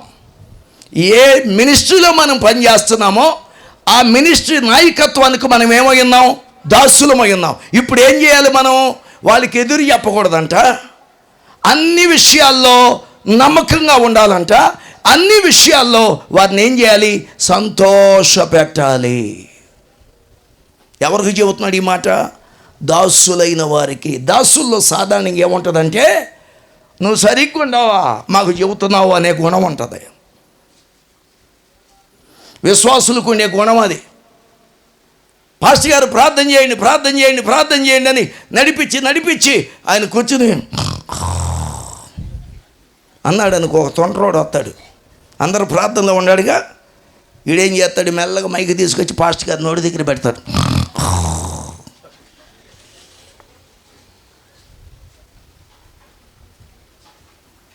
అప్పుడు అంటారు, ఆయన చూడు ఎట్ట నిద్రపోతున్నాడు, మమ్మల్ని ఏమన్నా ఏగుతాడు, గోగుతాడు, కోసి కారం పెడతాడు. ఆయన చూడు అనగలు ఇంకో ఇట్ట అంటుంది. అంటే అమ్మగారు ఒక అమ్మాయి ఇచ్చి టీ గ్లాసు పెడుతుంది. ఎందుకు? సొంగగారు వస్తుంది.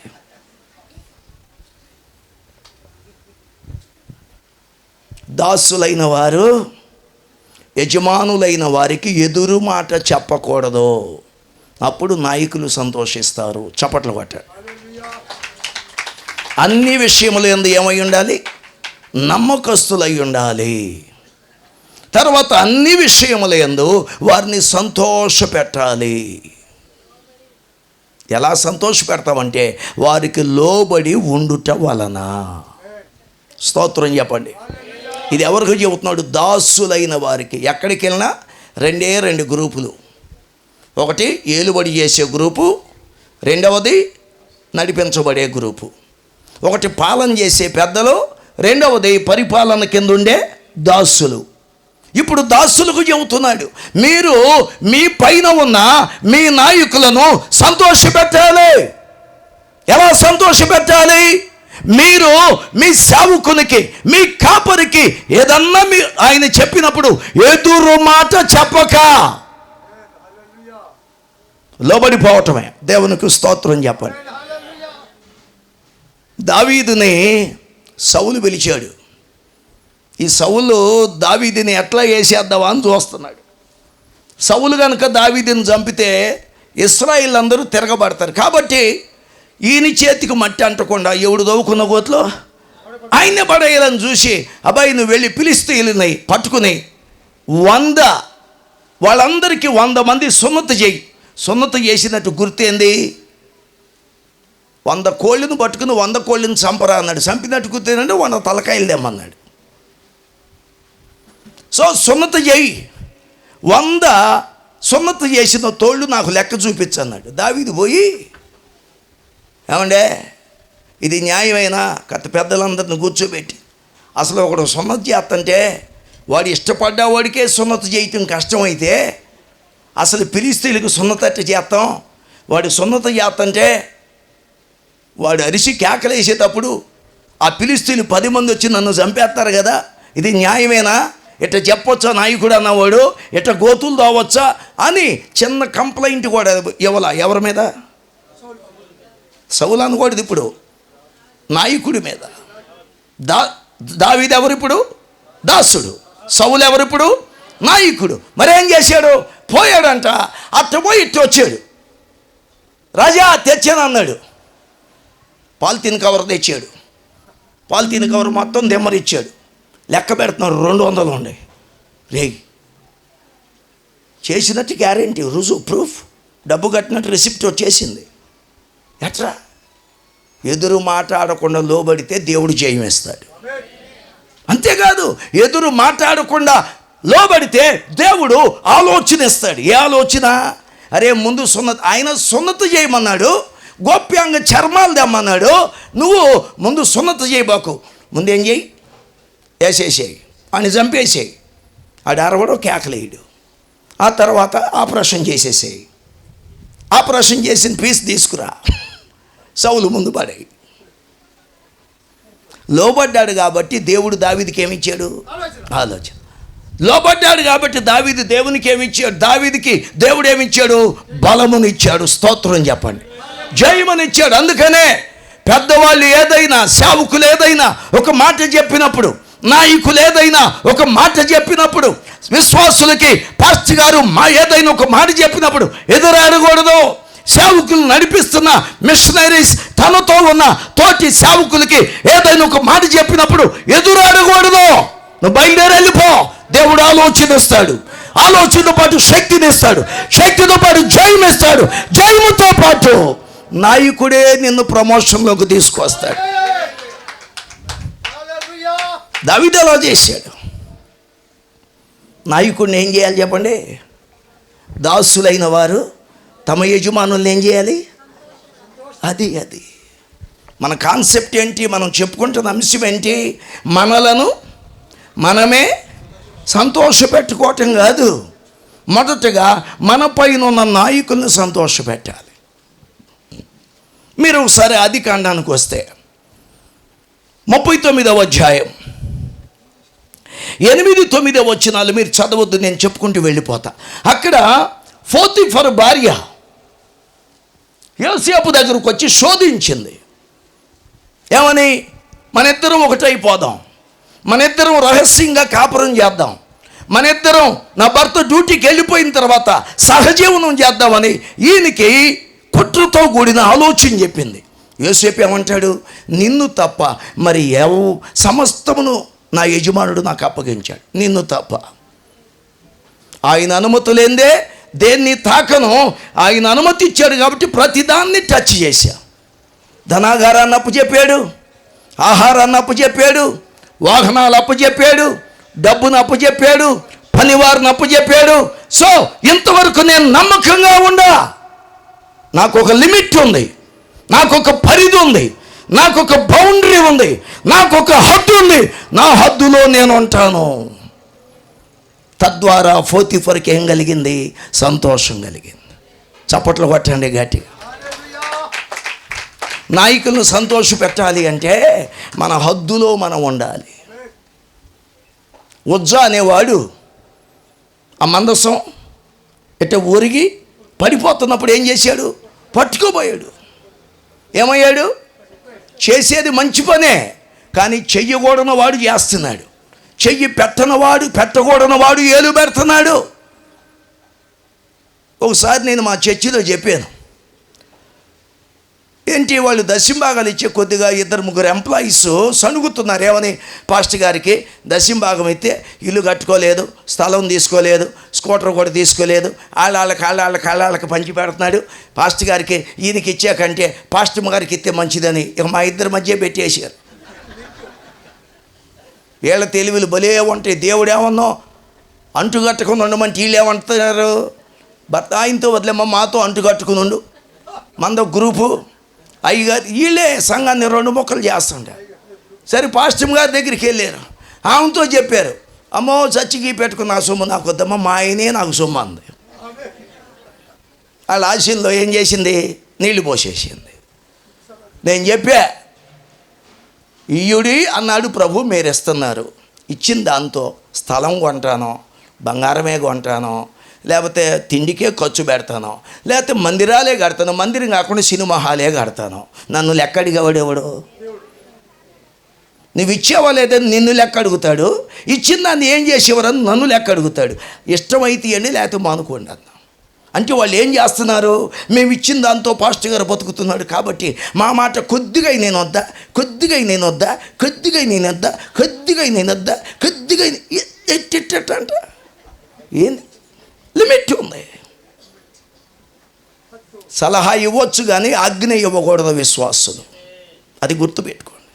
సలహా ఇవ్వు, హెచ్చరించు, అంతేగాని కమాండ్ చేయబాకు, బ్లాక్మెయిల్ చేయబాకు. సేవకులైన వారు, నాయకులైన వారు ఏదైనా పొరపాటు చేసినప్పుడు అతని సహవాసంలో పనిచేస్తున్న తోటి జతపని వారు సలహా ఇవ్వచ్చు కానీ ఏమివ్వకూడదు, ఆజ్ఞ ఇవ్వకూడదు. ఇట్లయితేనే ఉంటాం, లేకపోతే ఉండం. నో, మన హద్దులో మనం ఉన్నప్పుడు, అది ఒకవేళ మన ప్రాణాపాయ పరిస్థితి అయినా దావీదు వలె దేవుడు ఏం చేస్తాడు? మనకి ఆలోచన ఇస్తాడు. ఆలోచనతో పాటుగా ఆయన శక్తిని ఇస్తాడు. శక్తితో పాటుగా జయం ఇస్తాడు. జయముతో పాటుగా గుంటలు దవ్వే వాళ్ళ ద్వారా దేవుడు ప్రమోషన్ ఇస్తాడు. చప్పట్లు కొట్టండి. కాబట్టి పోతీఫర్ ఎవరు చెప్పండి? నమ్మకమైన దాసుడు. హద్దులలో మాత్రమే తిరిగేడు వాడు, హద్దులు దాటి తిరగడు. అందుకనే బైబిల్లో ఉంది, యోసేపు ఫలించెడి కొమ్మ కాదు, గోడ దాటి ఫలించెడి కొమ్మ. ఆయన ఎక్కడోడు? ఇశ్రాయేలీయుడు. ఎక్కడ దాకా వెళ్ళి ఫలిస్తున్నాడు? నమ్మకంగా ఉండండి. భూదిగంతాల వరకు దేవుడు నిన్ను వ్యాపింపజేస్తాడు. స్తోత్రం చెప్పండి. లిమిట్స్లో ఉండండి. భూదిగంతాల వరకు దేవుడు వ్యాప్తి చేస్తాడు, విస్తరిస్తాడు. చప్పట్లు కొడదాం గట్టిగా. లిమిట్ దాటకూడదు, హద్దులు మేరకూడదు. మిరియాము, అహరోను, మోషే పోయి కూషి దేశస్తురాల్ని పెళ్లి చేసుకున్నాడు. కూషి దేశస్తులు అంటే ఎవరు? నీగ్రో వాళ్ళు. ఆడేంది ఆ అమ్మాయి ఏం పర్సనాలిటీ ఉంది? ముక్కు చూడు అతుక్కున్నట్టుంది, జుట్టు చూడు స్ప్రింగ్ లాగా ఉంది, ముట్టు చూడు కోతిలాగా ఉంది. ఏంది ఇట్ట ఇట్ట ఇట్ట ఇట్ట నడుస్తుంటారు.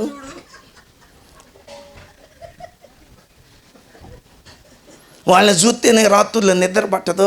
దాన్ని చేసుకున్నాడు. ఏందమ్మే అన్నాడు అహరోను. నాకు అది అర్థం కావట్లేదురా. ఆడు దాన్ని చేసుకున్నాడు ఏందిరా అంది మిరియాము. దివిలో నిర్ణయం, భూమిలో పరిణయం. దాన్ని మించితే దేవుడు అడుగుతాడు మోషేని, మా తమ్ముడు కదా, అయినాడు మాకు చెప్పొద్దా, మమ్మల్ని కలవద్దా, మా ఇష్టాలేమి తెలుసుకోవద్దా? అంతటితో ఆగల. ఆడికైనా ప్రవచనాలు మాకు లేవా? ఆడికైనా దర్శనాలు మాకు? ఆడే ఎందుకు? చిన్నవాడుగా, వయసులో చిన్నవాడు, కన్నా తల్లి గర్భంలో చిన్నవాడు. ఆడు ఈ ఇద్దరు కత్త బరి తెగించినోడు కాబట్టి జనాల ముందు కూడా వాగుతారు. దేవుడి దిగి వచ్చాడు. ఏంది? ఎంత మీ తమ్ముడైతే మాత్రం మీ ఇంటి వరకు అనుకోండి, ఆడు ఈడని. నా సన్నిధికి వచ్చినాక ఆయన మీకు నాయకుడు. నిర్గమకాండం 4:16 అంటాడు, మోషే నీవు అహరోనికి దేవుడు అయి ఉన్నావు. చప్పట్లు కొట్టండి. ఏమై ఉన్నాడు? నాయకులు అంటే ఎవరు? చిన్న చిన్న దేవుళ్ళు. ఆయన ఏమన్నా సర్వాధికారి అయినా, వీళ్ళు ఏమన్నా సంఘం మీద దేవుళ్ళు. ఆయన ఏమన్నా సర్వాధికారి అయినది సార్వత్రిక సంఘానికి దేవుడు. వీళ్ళు ఏమన్నా ఇవ్వబడిన 10 సంఘాలకి దేవుళ్ళు. స్తోత్ర. లిమిట్ దాటబాకండి, బ్లాక్మెయిల్ చేయబాకండి. అప్పుడు నాయకుడు అంటాడు. అందుకనే దావీదు గురించి వ్రాయబడింది, దావీదు సౌలు ఎక్కడెక్కడికి పంపిన ప్రతి చోటికి వెళ్ళి బుద్ధి కలిగి ప్రవర్తించను. యెహోషువ కాలములో ఉన్న ఇశ్రాయేలు 12 గోత్రికులు వచ్చి అంటారు, అయ్యా అయ్యా నీవు మమ్ములను పంపు, ప్రతి చోటికి మేము వెళతాము. నీవు మాతో చెప్పు ప్రతి పనిని మేము చేస్తాము. మోషేకు ఎలా లోబడ్డామో నీకు అలాగే లోబడతాం. అలాగు నీ మాట వినని వాడు మరణ శిక్షకు పాత్రుడు. That is leadership. దేవునికి స్తోత్రం.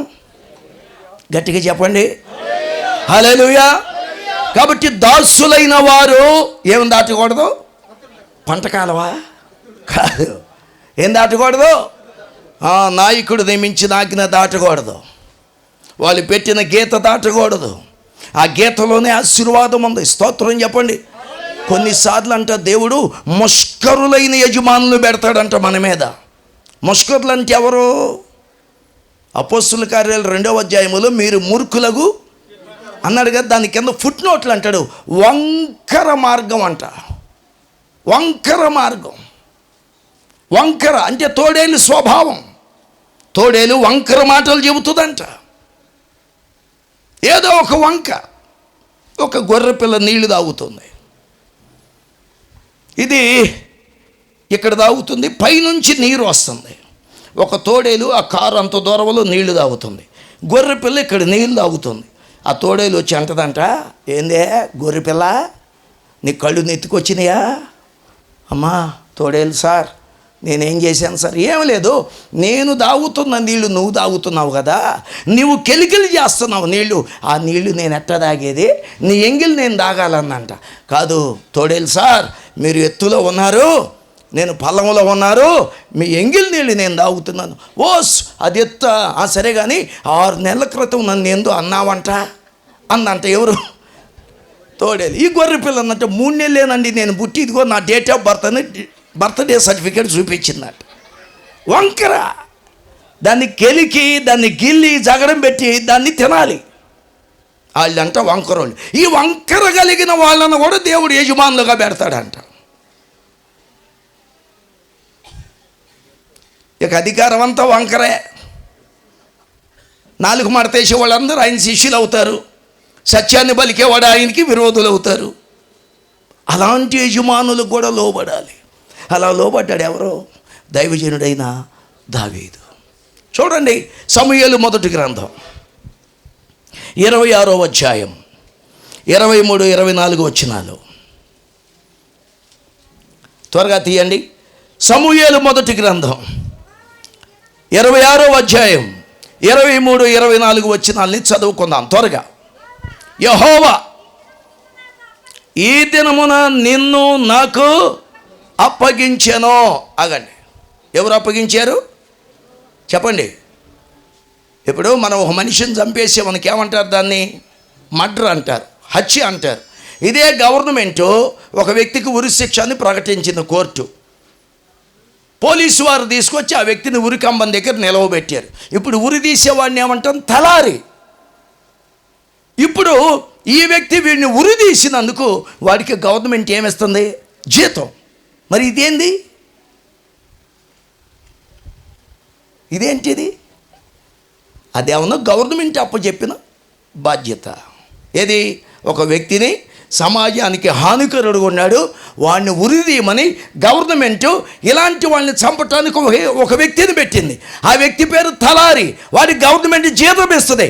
గవర్నమెంట్ అధికారం ఇచ్చింది కాబట్టి వాడు ఉరిదీశాడు. వాడి ఉద్యోగాన్ని వాడు చక్కగా నిర్వర్తించాడు. గవర్నమెంట్ అనుమతి లేకుండా పొడిచేసామనుకో దాన్ని ఏమంటారు? ఇప్పుడు ఎవరు అనుమతి ఇచ్చారంట చంపటానికి? సౌలుని చంపటానికి. చెప్పరేంటి?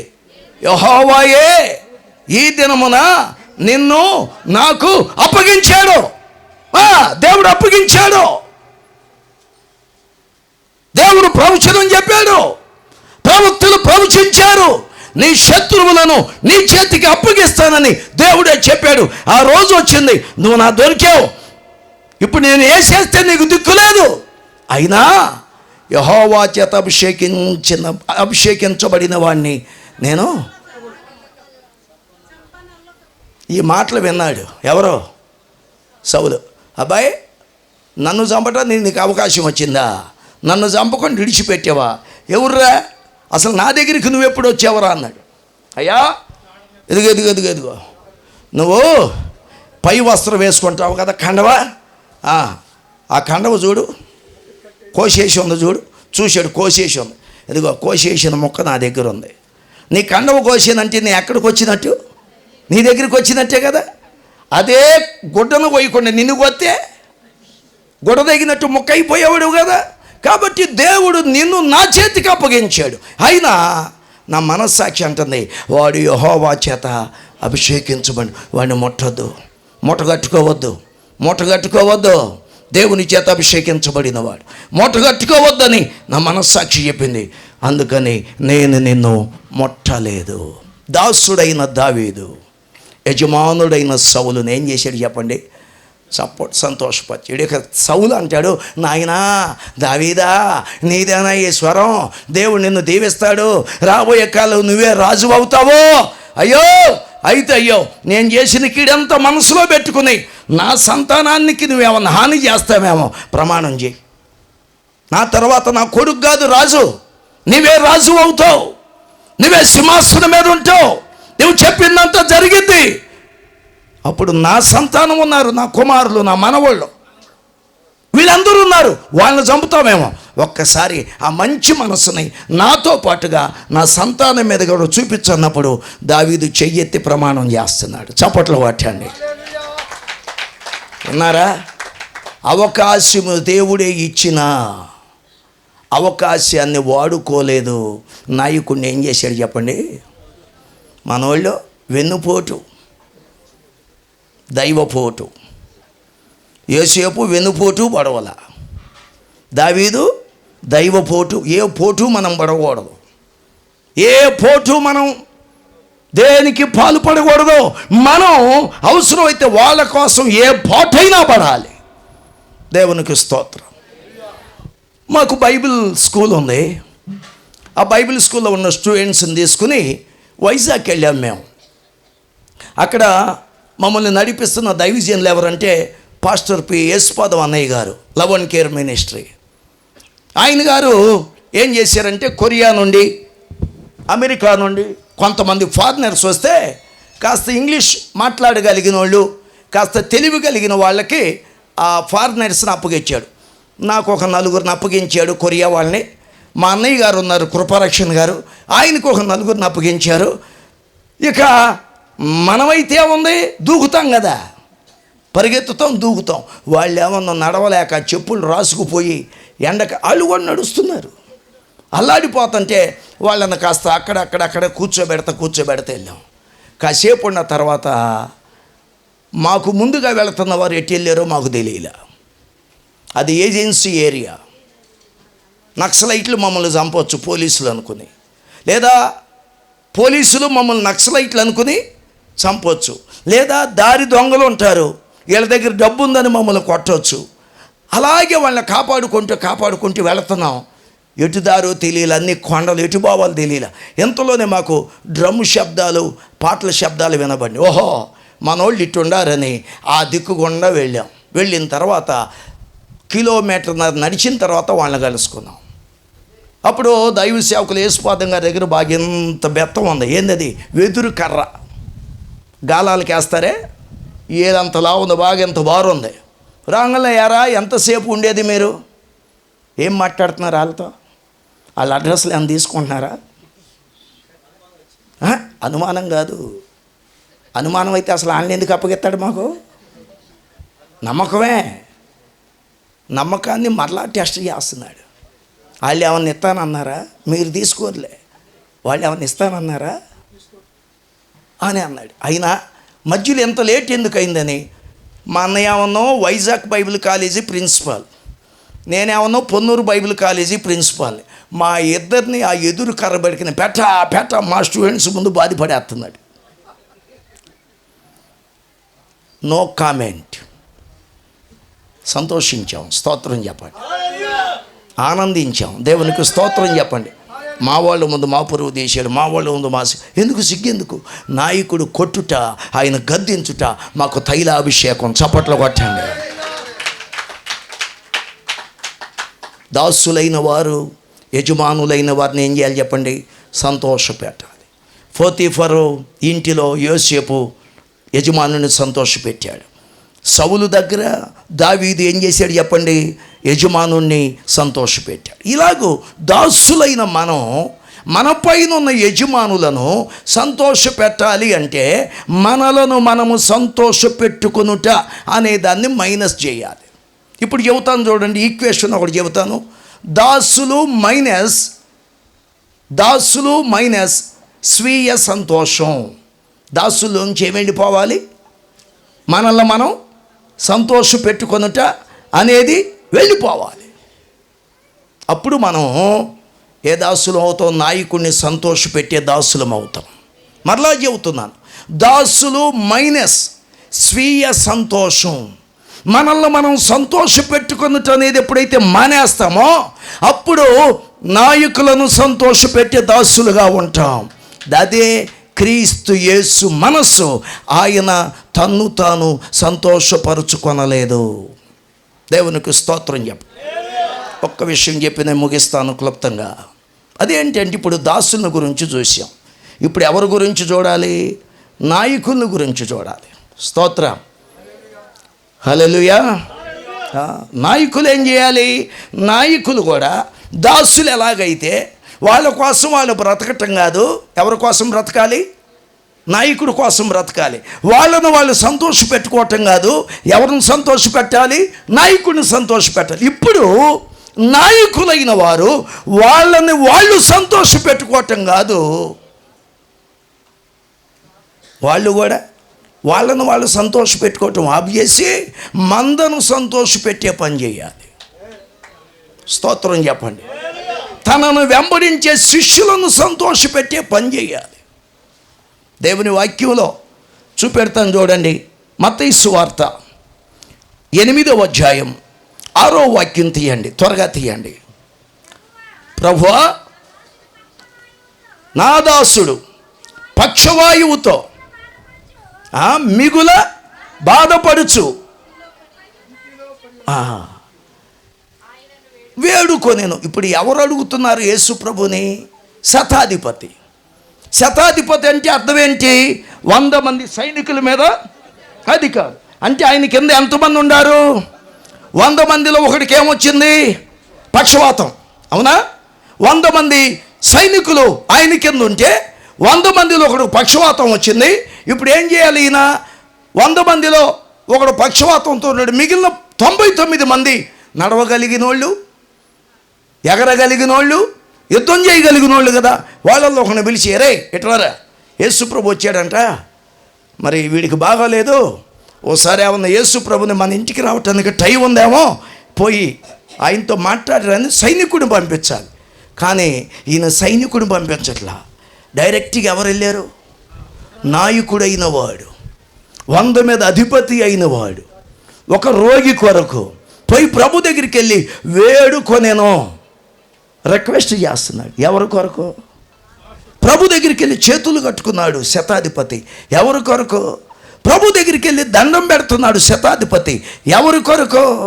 తన భార్య కొరకు కాదు, తన బిడ్డల కొరకు కాదు, తన ఆరోగ్యం కొరకు కాదు, తన సైనికుడు, తన కింద ఉన్న ఒక సైనికుడి కొరకు నాయకుడైన వాడు వేడుకుంటున్నాడు. దేవుని బిడ్డలారా, సంఘాలు కలిగిన సేవకులారా, మనకు దేవుడు ఎంతోమంది గొర్రెలను అప్పగించాడు. ఆ గొర్రెలు ఏ అవసరాలు ఉన్నాయో ఆ అవసరాన్ని బట్టి మనము దేవుని దగ్గర ఏం చేయాలి చెప్పండి? వేడుకోవాలి. వేడుకోవటం అంటే ఏంది?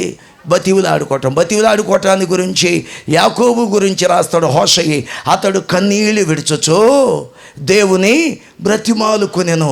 ఓసారి కాదన్నా, అయ్యా అయ్యా అయ్యా అయ్యా కాదు అంటే, అయ్యా అయ్యా అయ్యా అయ్యా కాదు అయ్యా నీకు అడ్డం పట్టుకుంటా, అయ్యా అయ్యా అయ్యా కాదు అన్నాడు దేవుడు. అయ్యా అయ్యా నీ కాళ్ళు పట్టుకుంటా, కాదు అన్నాడు దేవుడు. ఎవరి కోసం వేడుకోవటం? యజమానుడు దాసుని కొరకు వేడుకొనుట. అంటే దాసుడికి వచ్చిన బాధ తనకు వచ్చినంత ఫీల్ అయిపోయాడు. అది లీడర్షిప్లో ఉండవలసినటువంటి క్వాలిటీ. పాపులైన మనందరికి వచ్చిన బాధ ఏంటంటే నరకం. ఆ నరకాన్ని ప్రభు చూచినప్పుడు ఆయనే ఆ బాధ భరించటానికి భూలోకానికి వచ్చి మన నిమిత్తం 3 రోజులు ఆయనే నరకంలో ఉన్నారు. తన్ను తాను సంతోషపరచుకొనలేదు. నాయకుడైన శతాధిపతి యేసు ప్రభు దగ్గరికి వెళ్ళి తన దాసుడు గురించి మొరపెట్టాడు. అంతేకాదు ఇంకో మాట అంటున్నాడు. యేసు ప్రభు అన్నాడు, సరే వాడు ఎక్కడున్నాడో వెళ్దాం పదా, నేను వచ్చి వాడి కోసం ప్రార్థన చేస్తాను, ఆ రోగాన్ని గద్దిస్తాను, నా చెయ్యి వాడి మీద పెడతాను, పద అన్నాడు. వీడు అంటాడు, నా ఇంటికి వచ్చుటకు నేను యోగ్యుణ్ణి. అంటే ఇప్పుడు ఈ పక్షవాయువు కలిగిన రోగి ఎవరింట్లో ఉన్నాడు? పక్షవాయువు కలిగిన వాడు సొంత ఇంట్లో ఉన్నాడా? శతాధిపతి ఇంట్లో ఉన్నాడా? అయ్య బాబోయ్, ఒక దాసుని ఒక ఆఫీసరు తన ఇంట్లో పెట్టుకున్నాడంటే ఎంత సహృదయం! చప్పట్లు కొట్టండి. గొప్ప హృదయం అది. దట్ ఈస్ లీడర్షిప్లో ఉండవలసినటువంటి హార్ట్ అది. స్తోత్రం చెప్పండి. గొర్రెల కొరకు మనకు అలాంటి హార్ట్ ఉండాలి. దేవుడు మనకు అప్పగించిన సేవకుల కొరకు అలాంటి హృదయాన్ని దేవుడు మనకిచ్చునుగాక. ఆ హృదయము కలిగిన వారమై సంఘమును సంతోషపెట్టుదుముగాక, దేవుణ్ణి సంతోషపెట్టుదుముగాక. శతాధిపతి వంటి లీడర్షిప్ దేవుడు మనకిచ్చునుగాక. అతనికి ఇచ్చిన హృదయం సేవకులు, నాయకులు, సేవకులైన వారికి దేవుడు దయచేయునుగాక. నెంబర్ 2, మరి ఒక విషయాన్ని మీ ముందు ఉంచుతాను, చూడండి.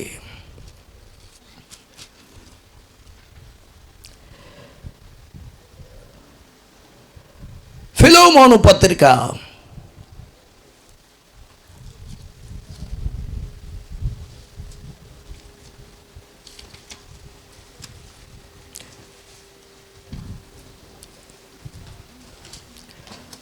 2వ అధ్యాయం 1వ అధ్యాయం.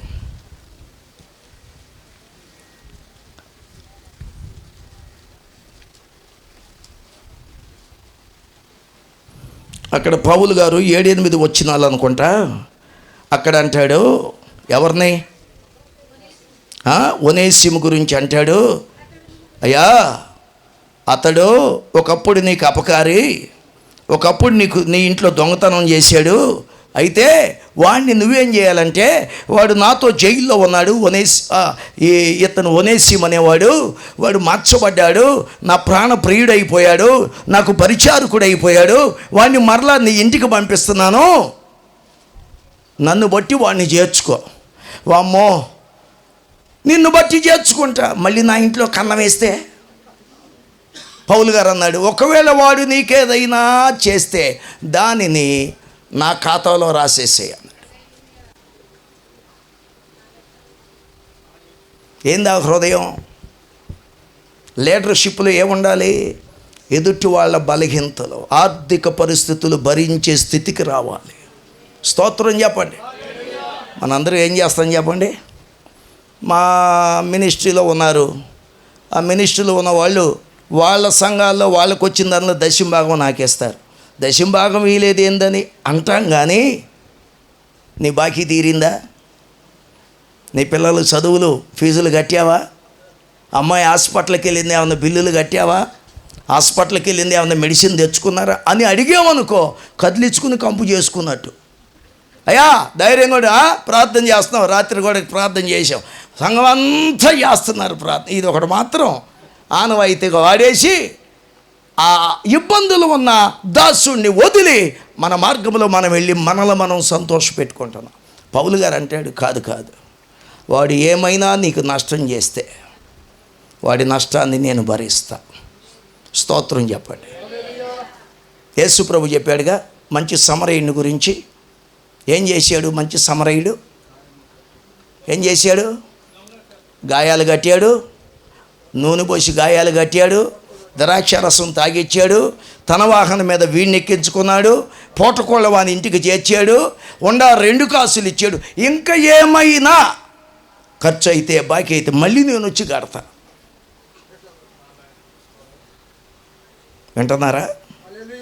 పప్పు బెల్లాలన్నీ మనమే తినకూడదు. మా నాన్నగారు ఏం చేసేవాళ్ళంటే, పల్లెటూరులో సేవ కదా, వాళ్ళు ఏదన్నా కుటుంబ ప్రార్థన కృతజ్ఞత కూటాలు పెట్టుకుంటే కారం బూందీ పలహారం తెస్తారు, లేకపోతే లడ్డు తెస్తారు. మా నాన్నగారు సేవకుడు కాబట్టి 2 లడ్లు, 3 సార్లు 3 గుప్పిళ్ళు. కొంతమంది ఇట్ట పెడతారు, కొంతమంది ఒక గుప్పిడి తీసుకుని అట్ట ఒకే గుప్పిడిని 3 సార్లు వదులుతారు. పొదుగులో పాలన్నీ ఒకసారి రావుగా పిండగా తప్పేళ్ళ నిండినట్టుగా ఒక గుప్పుడే అట్ట అట్ట అట్ట కాసిన అవనాయి, ఎక్కువ అవనాయి. అవన్నీ మా నాన్నగారు తిండు. బ్యాగులో పెట్టుకుని ఉదయాన్నే మా అక్కగారు కూతురు మేమందరం ఎటు సేవకి వెళ్ళాము, చదువుకోవటానికి వెళ్ళాము. ఉన్నప్పుడు కూడా అంతే. ఏంది అబ్బాయి పలారం ఉంది, మొహం కడుక్కోండి అనేవాడు. గబగబ పళ్ళు రుద్దేసుకుని వచ్చేసేవాళ్ళం. అది ఎవరికి పెట్టిన పలారం, అది ఎవరికి పెట్టిన లడ్లు? మా నాన్నగారు తింటే పోద్దు కదా, ఎవరికి తెచ్చాడు? అదే లీడర్షిప్ అంటే, నాయకత్వం అంటే అదే. దేవునికి స్తోత్రం చెప్పండి. దేవుని బిడ్డలారా, నాయకులైన వారు మనల్ని మనం సంతోషపెట్టుకొనక ఏం చేయాలంట? ఎదుటి వారిని సంతోషపెట్టువారిగా ఉండాలి. గట్టిగా చప్పట్లు కొడుతూ దేవునికి స్తోత్రం చేయలేదా? హల్లెలూయా, హల్లెలూయా. చూడండి దేవుని వాక్యములో అపోస్తుల కార్యాలు 20వ అధ్యాయం 17వ వచనం. నాయకుడైన పౌలు గారు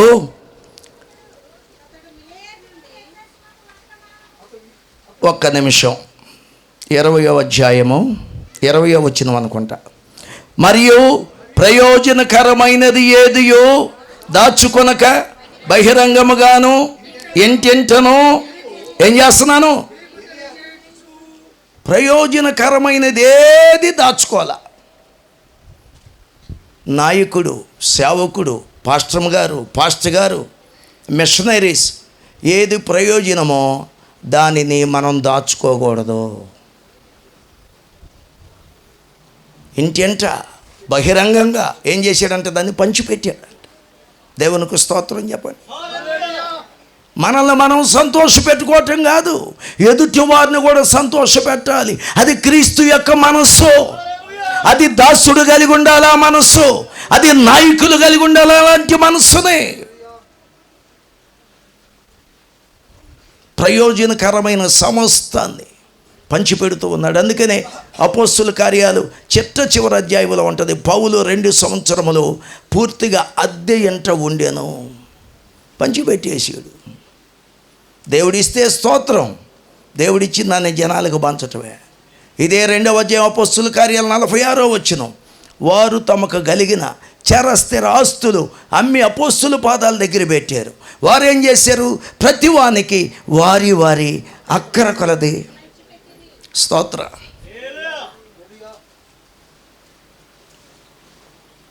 లీడర్షిప్ అంటే అది.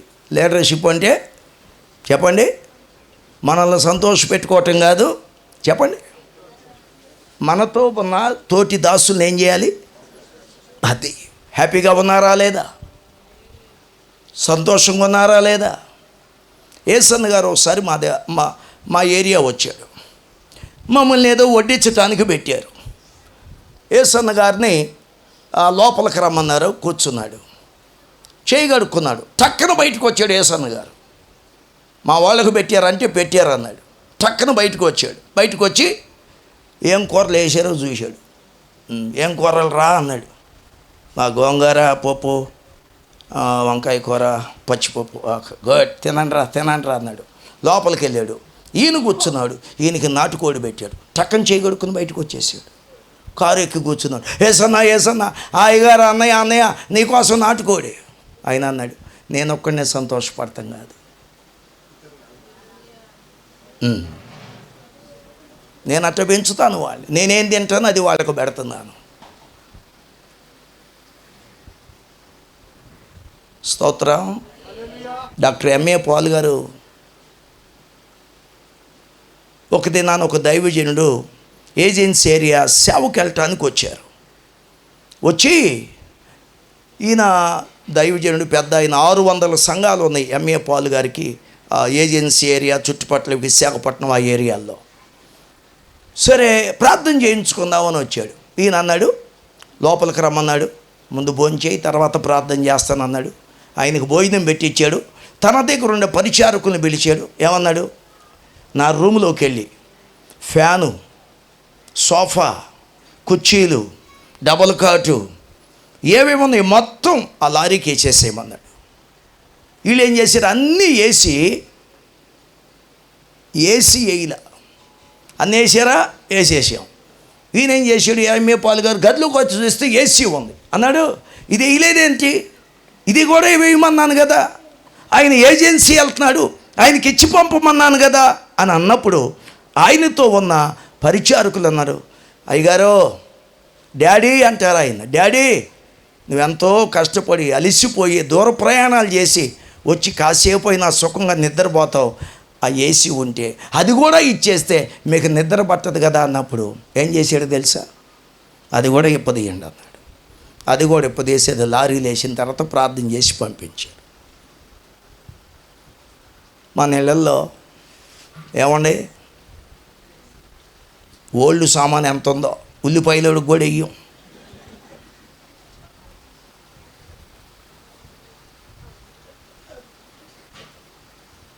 మీకు అడ్డంగా మీకు పనికిరాని మీకు ఇష్టం లేని ఇనప సామానికి ప్లాస్టిక్ సామాన్లకి ఉల్లిపాయలు అడుగు కూడా వెయ్యం. ఏంటంటే జ్ఞాపకం ప్రభు ఆ జ్ఞాపకం కాదు, ప్రభు జ్ఞాపకాలు ఉండాలి మనకి. మా నాన్నగారు ఇచ్చిన జ్ఞాపకం కాదు, మా మమ్మీ ఇచ్చిన జ్ఞాపకం కాదు. జార్జ్ ముల్లర్ గారు దేవుని సేవ చేయటానికి వెళ్ళారు. దేవుడు అనాథ శరణాలయం పెట్టమన్నాడు. ఎట్లా పెట్టాలి అంటే వాక్యం చదువుతున్నాడు, నీకున్న ఆస్తిని అమ్మి పేదలకు ఇచ్చి నన్ను వెంబడించమన్నాడుగా. ఆ వాక్యం పట్టుకుంది. ఈయన పోయాడు, ఫలానా రోజు అనాథ శరణాలయం అని చెప్పాడు.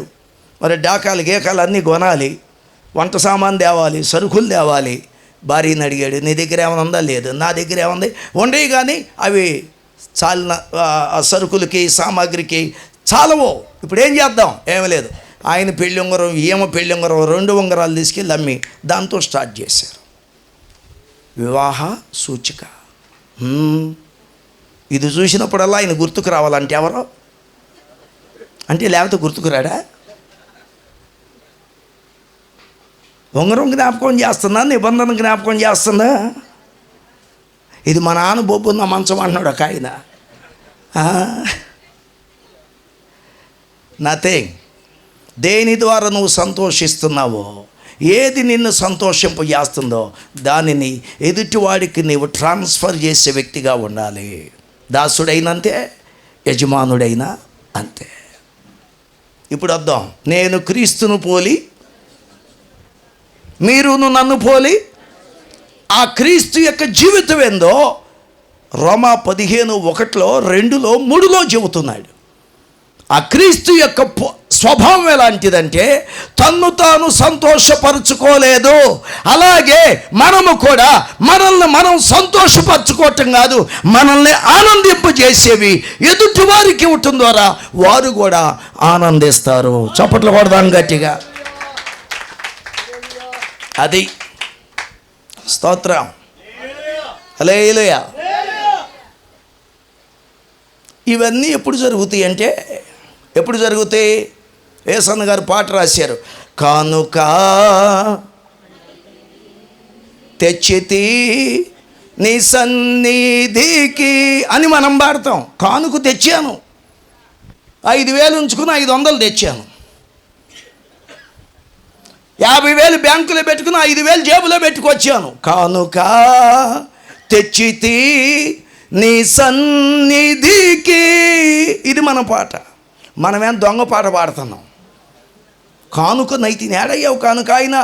ఆయన రాసుకున్నాడయ్యా, ఇదివరకే అయ్యా పైసలు ఇచ్చేవాడిని, కూరగాయలు ఇచ్చేవాడిని, అయ్యా బియ్యం ఒకప్పుడు కోటా బియ్యం ఇచ్చేవాడిని, ఇప్పుడు బీపీటీఎల్ బియ్యం ఇస్తున్నాను, ఆ తర్వాత రేపు నుంచి లలిత బియ్యం ఇస్తానయ్యా, బ్రాండ్ బియ్యం ఇస్తానయ్యా, ఇట్లా ఇచ్చి అన్నాడయ్యా. ఇవన్నీ కాదు కానీ ఇవన్నీ ఇచ్చిన నా హృదయంలో సంతోషం లేదు, నేనే కానుక పెట్టులో పడిపోతా. అది ఆయన పాట. కానుక నైతిని నీ సన్నిధిలో. మనమే ఏమైపోవాలి? అప్పుడు ఆయన ఏం చేస్తాడు? ఈ కానుకని ఎటైనా వాడతాడు. స్తోత్రం. పొందుకున్నవాడు తన అవసరానికి తగినట్టు వాడతాడు. మనం ఆయన కానుక పెట్టిలో పడితే మనల్ని ఏం చేస్తాడు? ఆయన ఎటు పంపిస్తాడో పంపిస్తాడు, ఎటు వాడాలో వాడుతుంటాడు. స్తోత్ర. కాబట్టి దేవుని వాక్యం చెబుతుంది, నేను క్రీస్తును పోలి నడిచాను, మీరు కూడా క్రీస్తును పోలి నడవండి. క్రీస్తు యొక్క జీవితం ఎలాంటిదంటే తనను తాను సంతోష పెట్టుకోడు. అలాగే దాసులారా, మిమ్మల్ని మీరు సంతోష పెట్టుకోకుండా మీ పైన ఉన్న నాయకులను సంతోష పెట్టండి. యోసేపు అలాగూ సంతోష పెట్టాడు, దావీదు అలాగూ సంతోష పెట్టాడు. అలాగే నాయకులైన వారులారా, మిమ్మల్ని మీరు సంతోషపరచుకోకుండా మీ క్రింద ఉన్న వారిని ఏం చేయాలి చెప్పండి? సంతోషపరచండి. పౌలు గారు తన క్రింద ఉన్న ఒనేసిము కోసం వాడి బాకీ నేను కడతానంటున్నాడు.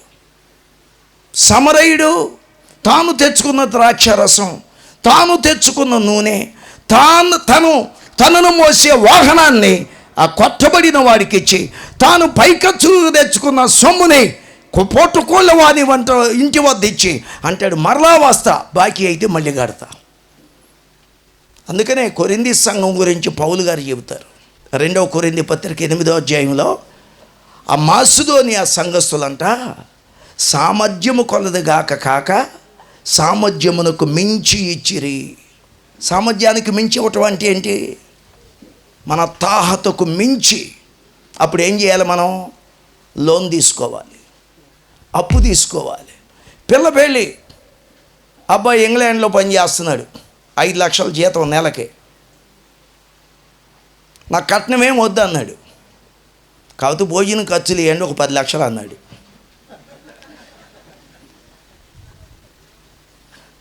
సరే, వీళ్ళ దగ్గర 3 లక్షలే ఉండయి.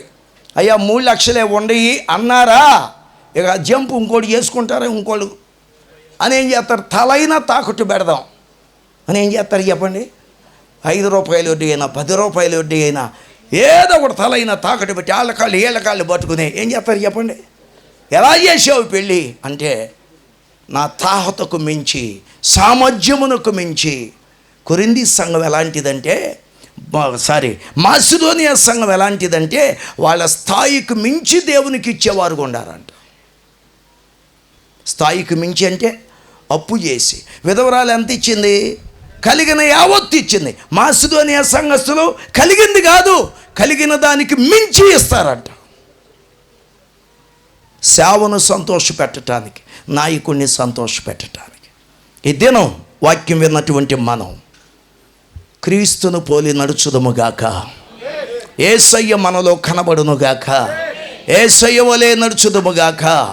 దాసులైన మనం నాయకులను సంతోషపెట్టుదుముగాక. నాయకులైన మనం దాసులైన వారిని సంతోషపెట్టుదుముగాక. దాసులు యజమానులు ఇద్దరు కలిసి ఆ యేసయ్యను సంతోషపెట్టుదురుగాక. దాసుల మనస్సు యేసయ్య మనసుతో కలవాలి, యజమానుల మనస్సు యేసయ్య మనసుతో కలవాలి. ఇప్పుడు యేసయ్య మనస్సు ప్లస్ యజమానుల మనస్సు ప్లస్ దాసుల మనస్సు ఈజ్ ఈక్వల్ టు ఏక మనస్సు. ఇది ఏక మనసు అంటే. ఏక మనసు చేసి పట్టుకుని బంధించు, బందెత్తన్నా ఇది కాదు ఏక మనసు. ఈ బంధిత్తం కాదు. అందుకే గడ్డి పోసు కూడా కదలతలా. ఒక్క నలకొచ్చి కంట్లో పడితే రుద్ది కన్నే బాగొట్టుకుంటున్నాం, నలకే వచ్చింది. కాబట్టి ఏక మనసు అంటే ఏంటి? ఆయన ఎలాంటి వాడో మనం అలాంటి వారము. ఆయన ఎలాంటి వారో దాసులు అలాంటి వారు, ఆయన ఎలాంటి వాడో నాయకులు అలాంటి వారు. యేసయ్య మనసు, దాసుల మనసు, యజమానుల మనసు, ఈ మూడు కలిస్తే అదే ఏక మనసు. అట్టివారు 2-3 కలిసి బంధిస్తే, ఏకీభవిస్తే వారు బంధించింది బంధించబడుతుంది, వారు విడుదల చేసింది విడుదల చేయబడుతుంది. అధికారం ఉంది అక్కడ, శక్తి ఉంది అక్కడ, విడుదల ఉంది అక్కడ. బైండింగ్ చేయటానికి అధికారం ఉంది, బంధించటానికి, కదలకుండా చేయటానికి అధికారం ఉంది. ఏక మనస్సు కలిగిన వారి దగ్గర మనందరము యేసయ్య వలె మారుదుముగాక, యేసయ్య వలె నడుచుదుముగాక, యేసయ్య మనస్సు కలిగి ఉందుముగాక. అట్టి కృప దేవుడు ఈ దినమున మన జీవితాల్లో కుమ్మరించునుగాక. దేవుడి మాటలు దీవించునుగాక. Praise the lord, praise the lord. Hallelujah. Thank you.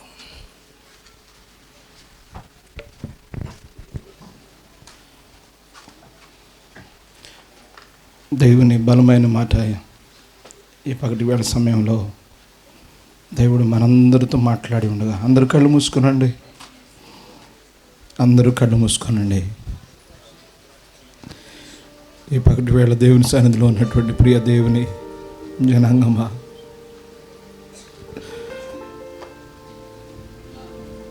మనం ప్రభు కొరకు కానుకైపోవాలి.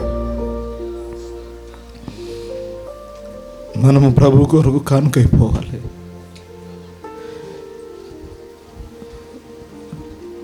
క్రైస్తవ నాయకులుగా, కుటుంబ పెద్దలుగా,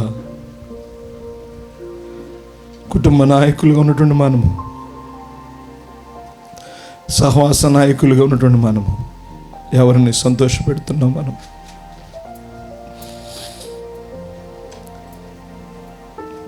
ఎవరిని మనం సంతోషపెట్టే, ఎవరిని మనం సంతోషపెడుతున్నాం? మనం ఇతరులను సంతోషపెట్టేవారు, ఆయన మందను సంతోషపెట్టేవారు, ఆయనను సంతోషపెట్టేవారుగా మనం ఉండాలి. నువ్వు గ్రామంలో పనిచేస్తున్నా, పట్టణంలో సేవ చేస్తున్నా, లేకపోతే మరి ఎక్కడైనా సేవ చేస్తున్నా,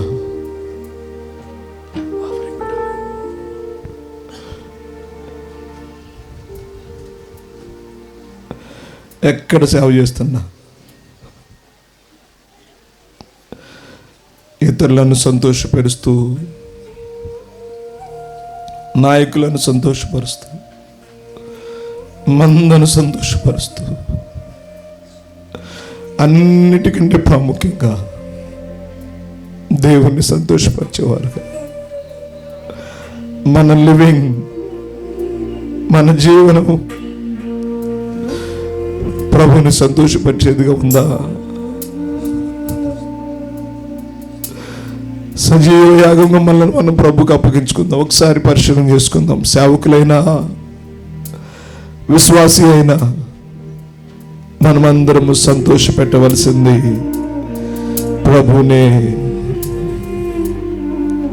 కళ్ళు మూసుకొని అందరూ ప్రార్థనలో ఏకీభవిస్తారా? మనం ప్రభుకు సమర్పించుకుందాము. మనం సంతోష పెట్టవలసింది మనుషులను కాదు, అన్నిటికంటే ప్రాముఖ్యంగా వారికి లోబడాలి, వారికి విధేయత చూపించాలి. వాటన్నిటిలో ప్రభువుని సంతోషపరిచేవారుగా మన జీవనము, మన మాట, మన పాట, మన బాట ప్రభువుకి ఇష్టమైనదిగా ఉండాలి. ఒకవేళ మన జీవితంలో అవిధేయతలు ఉంటాయి, ప్రభువా నన్ను శుద్ధి చేయండి నాయనా, నన్ను కడగండి నాయనా. సేవకుడా, ఓ సేవకురాలా, ఈ నిబంధన కూటంలో ప్లీజ్ చెక్ యువర్ సెల్ఫ్. మనల్ని మనం పరిశీలన చేసుకుందామా?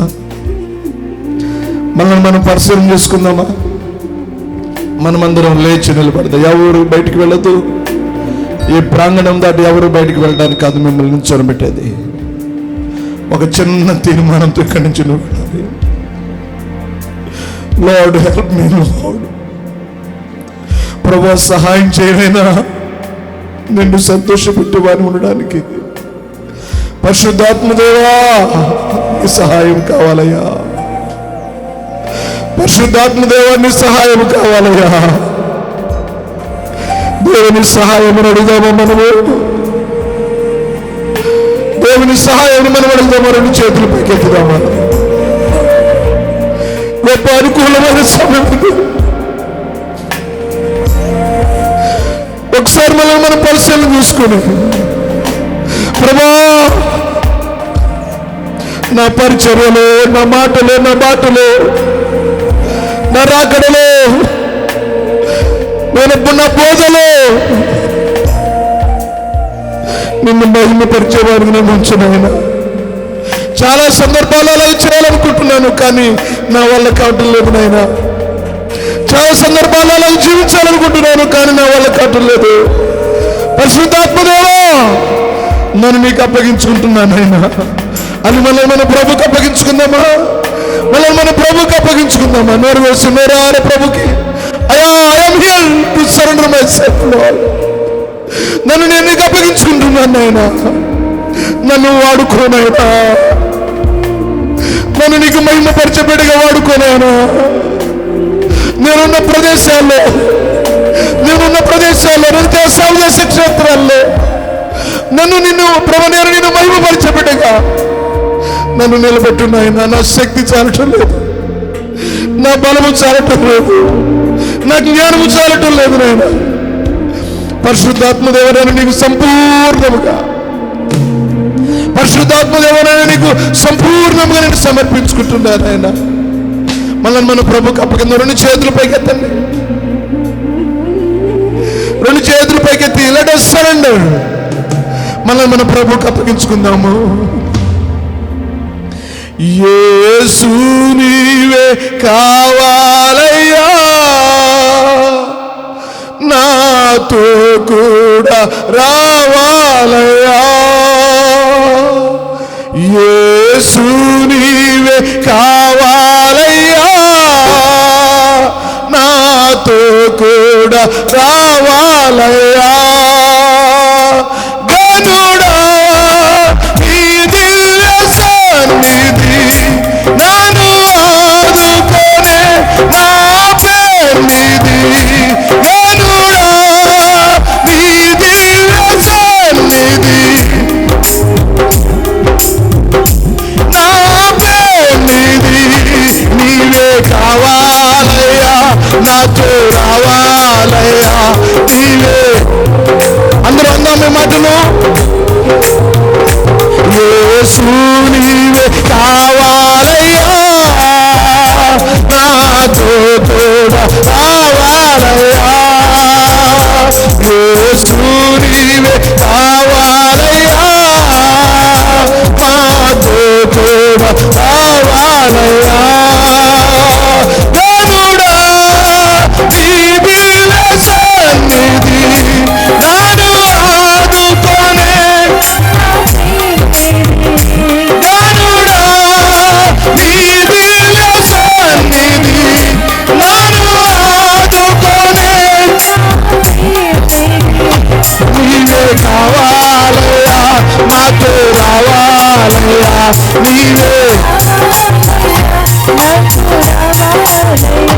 యేసు నీవే కావాలయ్యా, నాతో కూడా.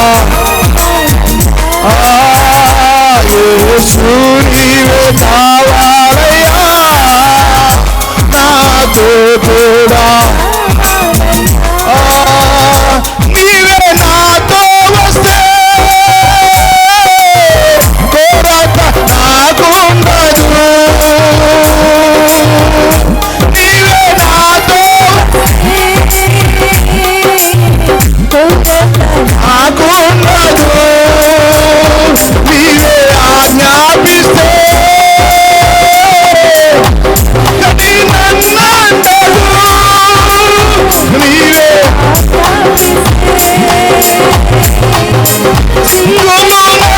నన్నంటదు.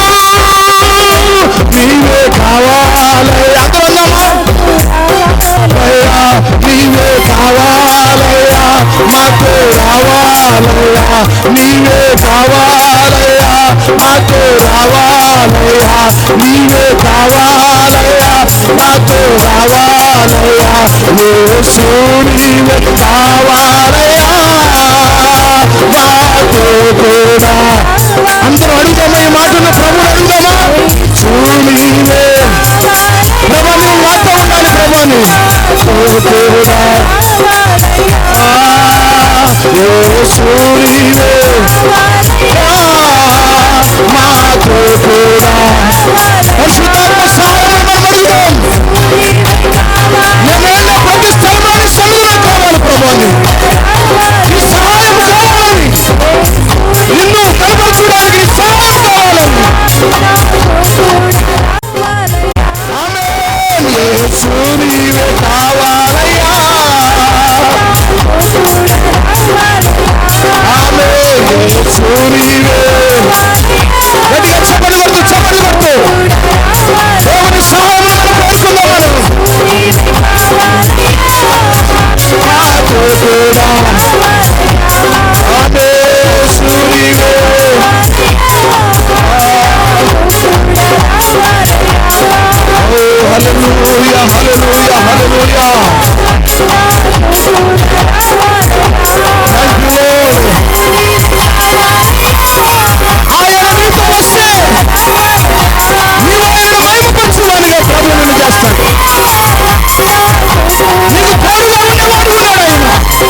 Thank you lord.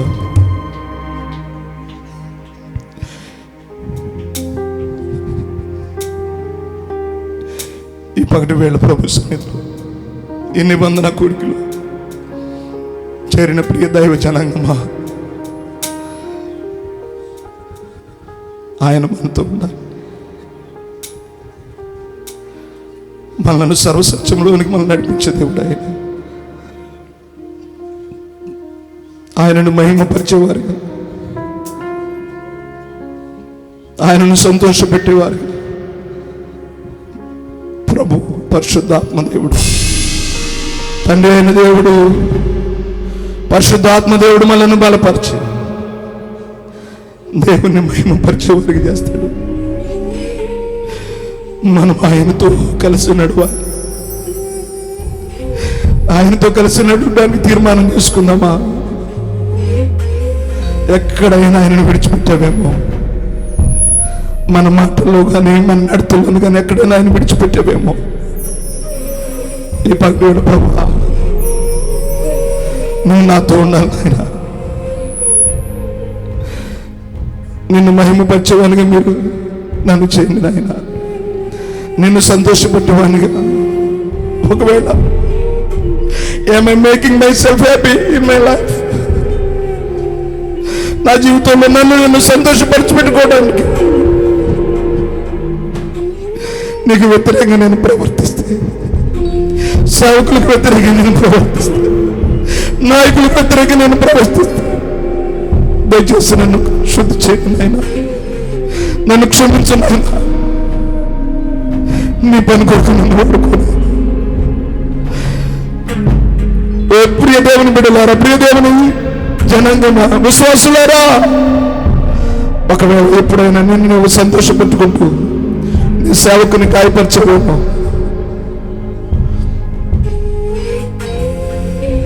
ఒకసారి మనం సరి చేసుకుందాం. ఒకసారి మనం సరి చేసుకుందాం.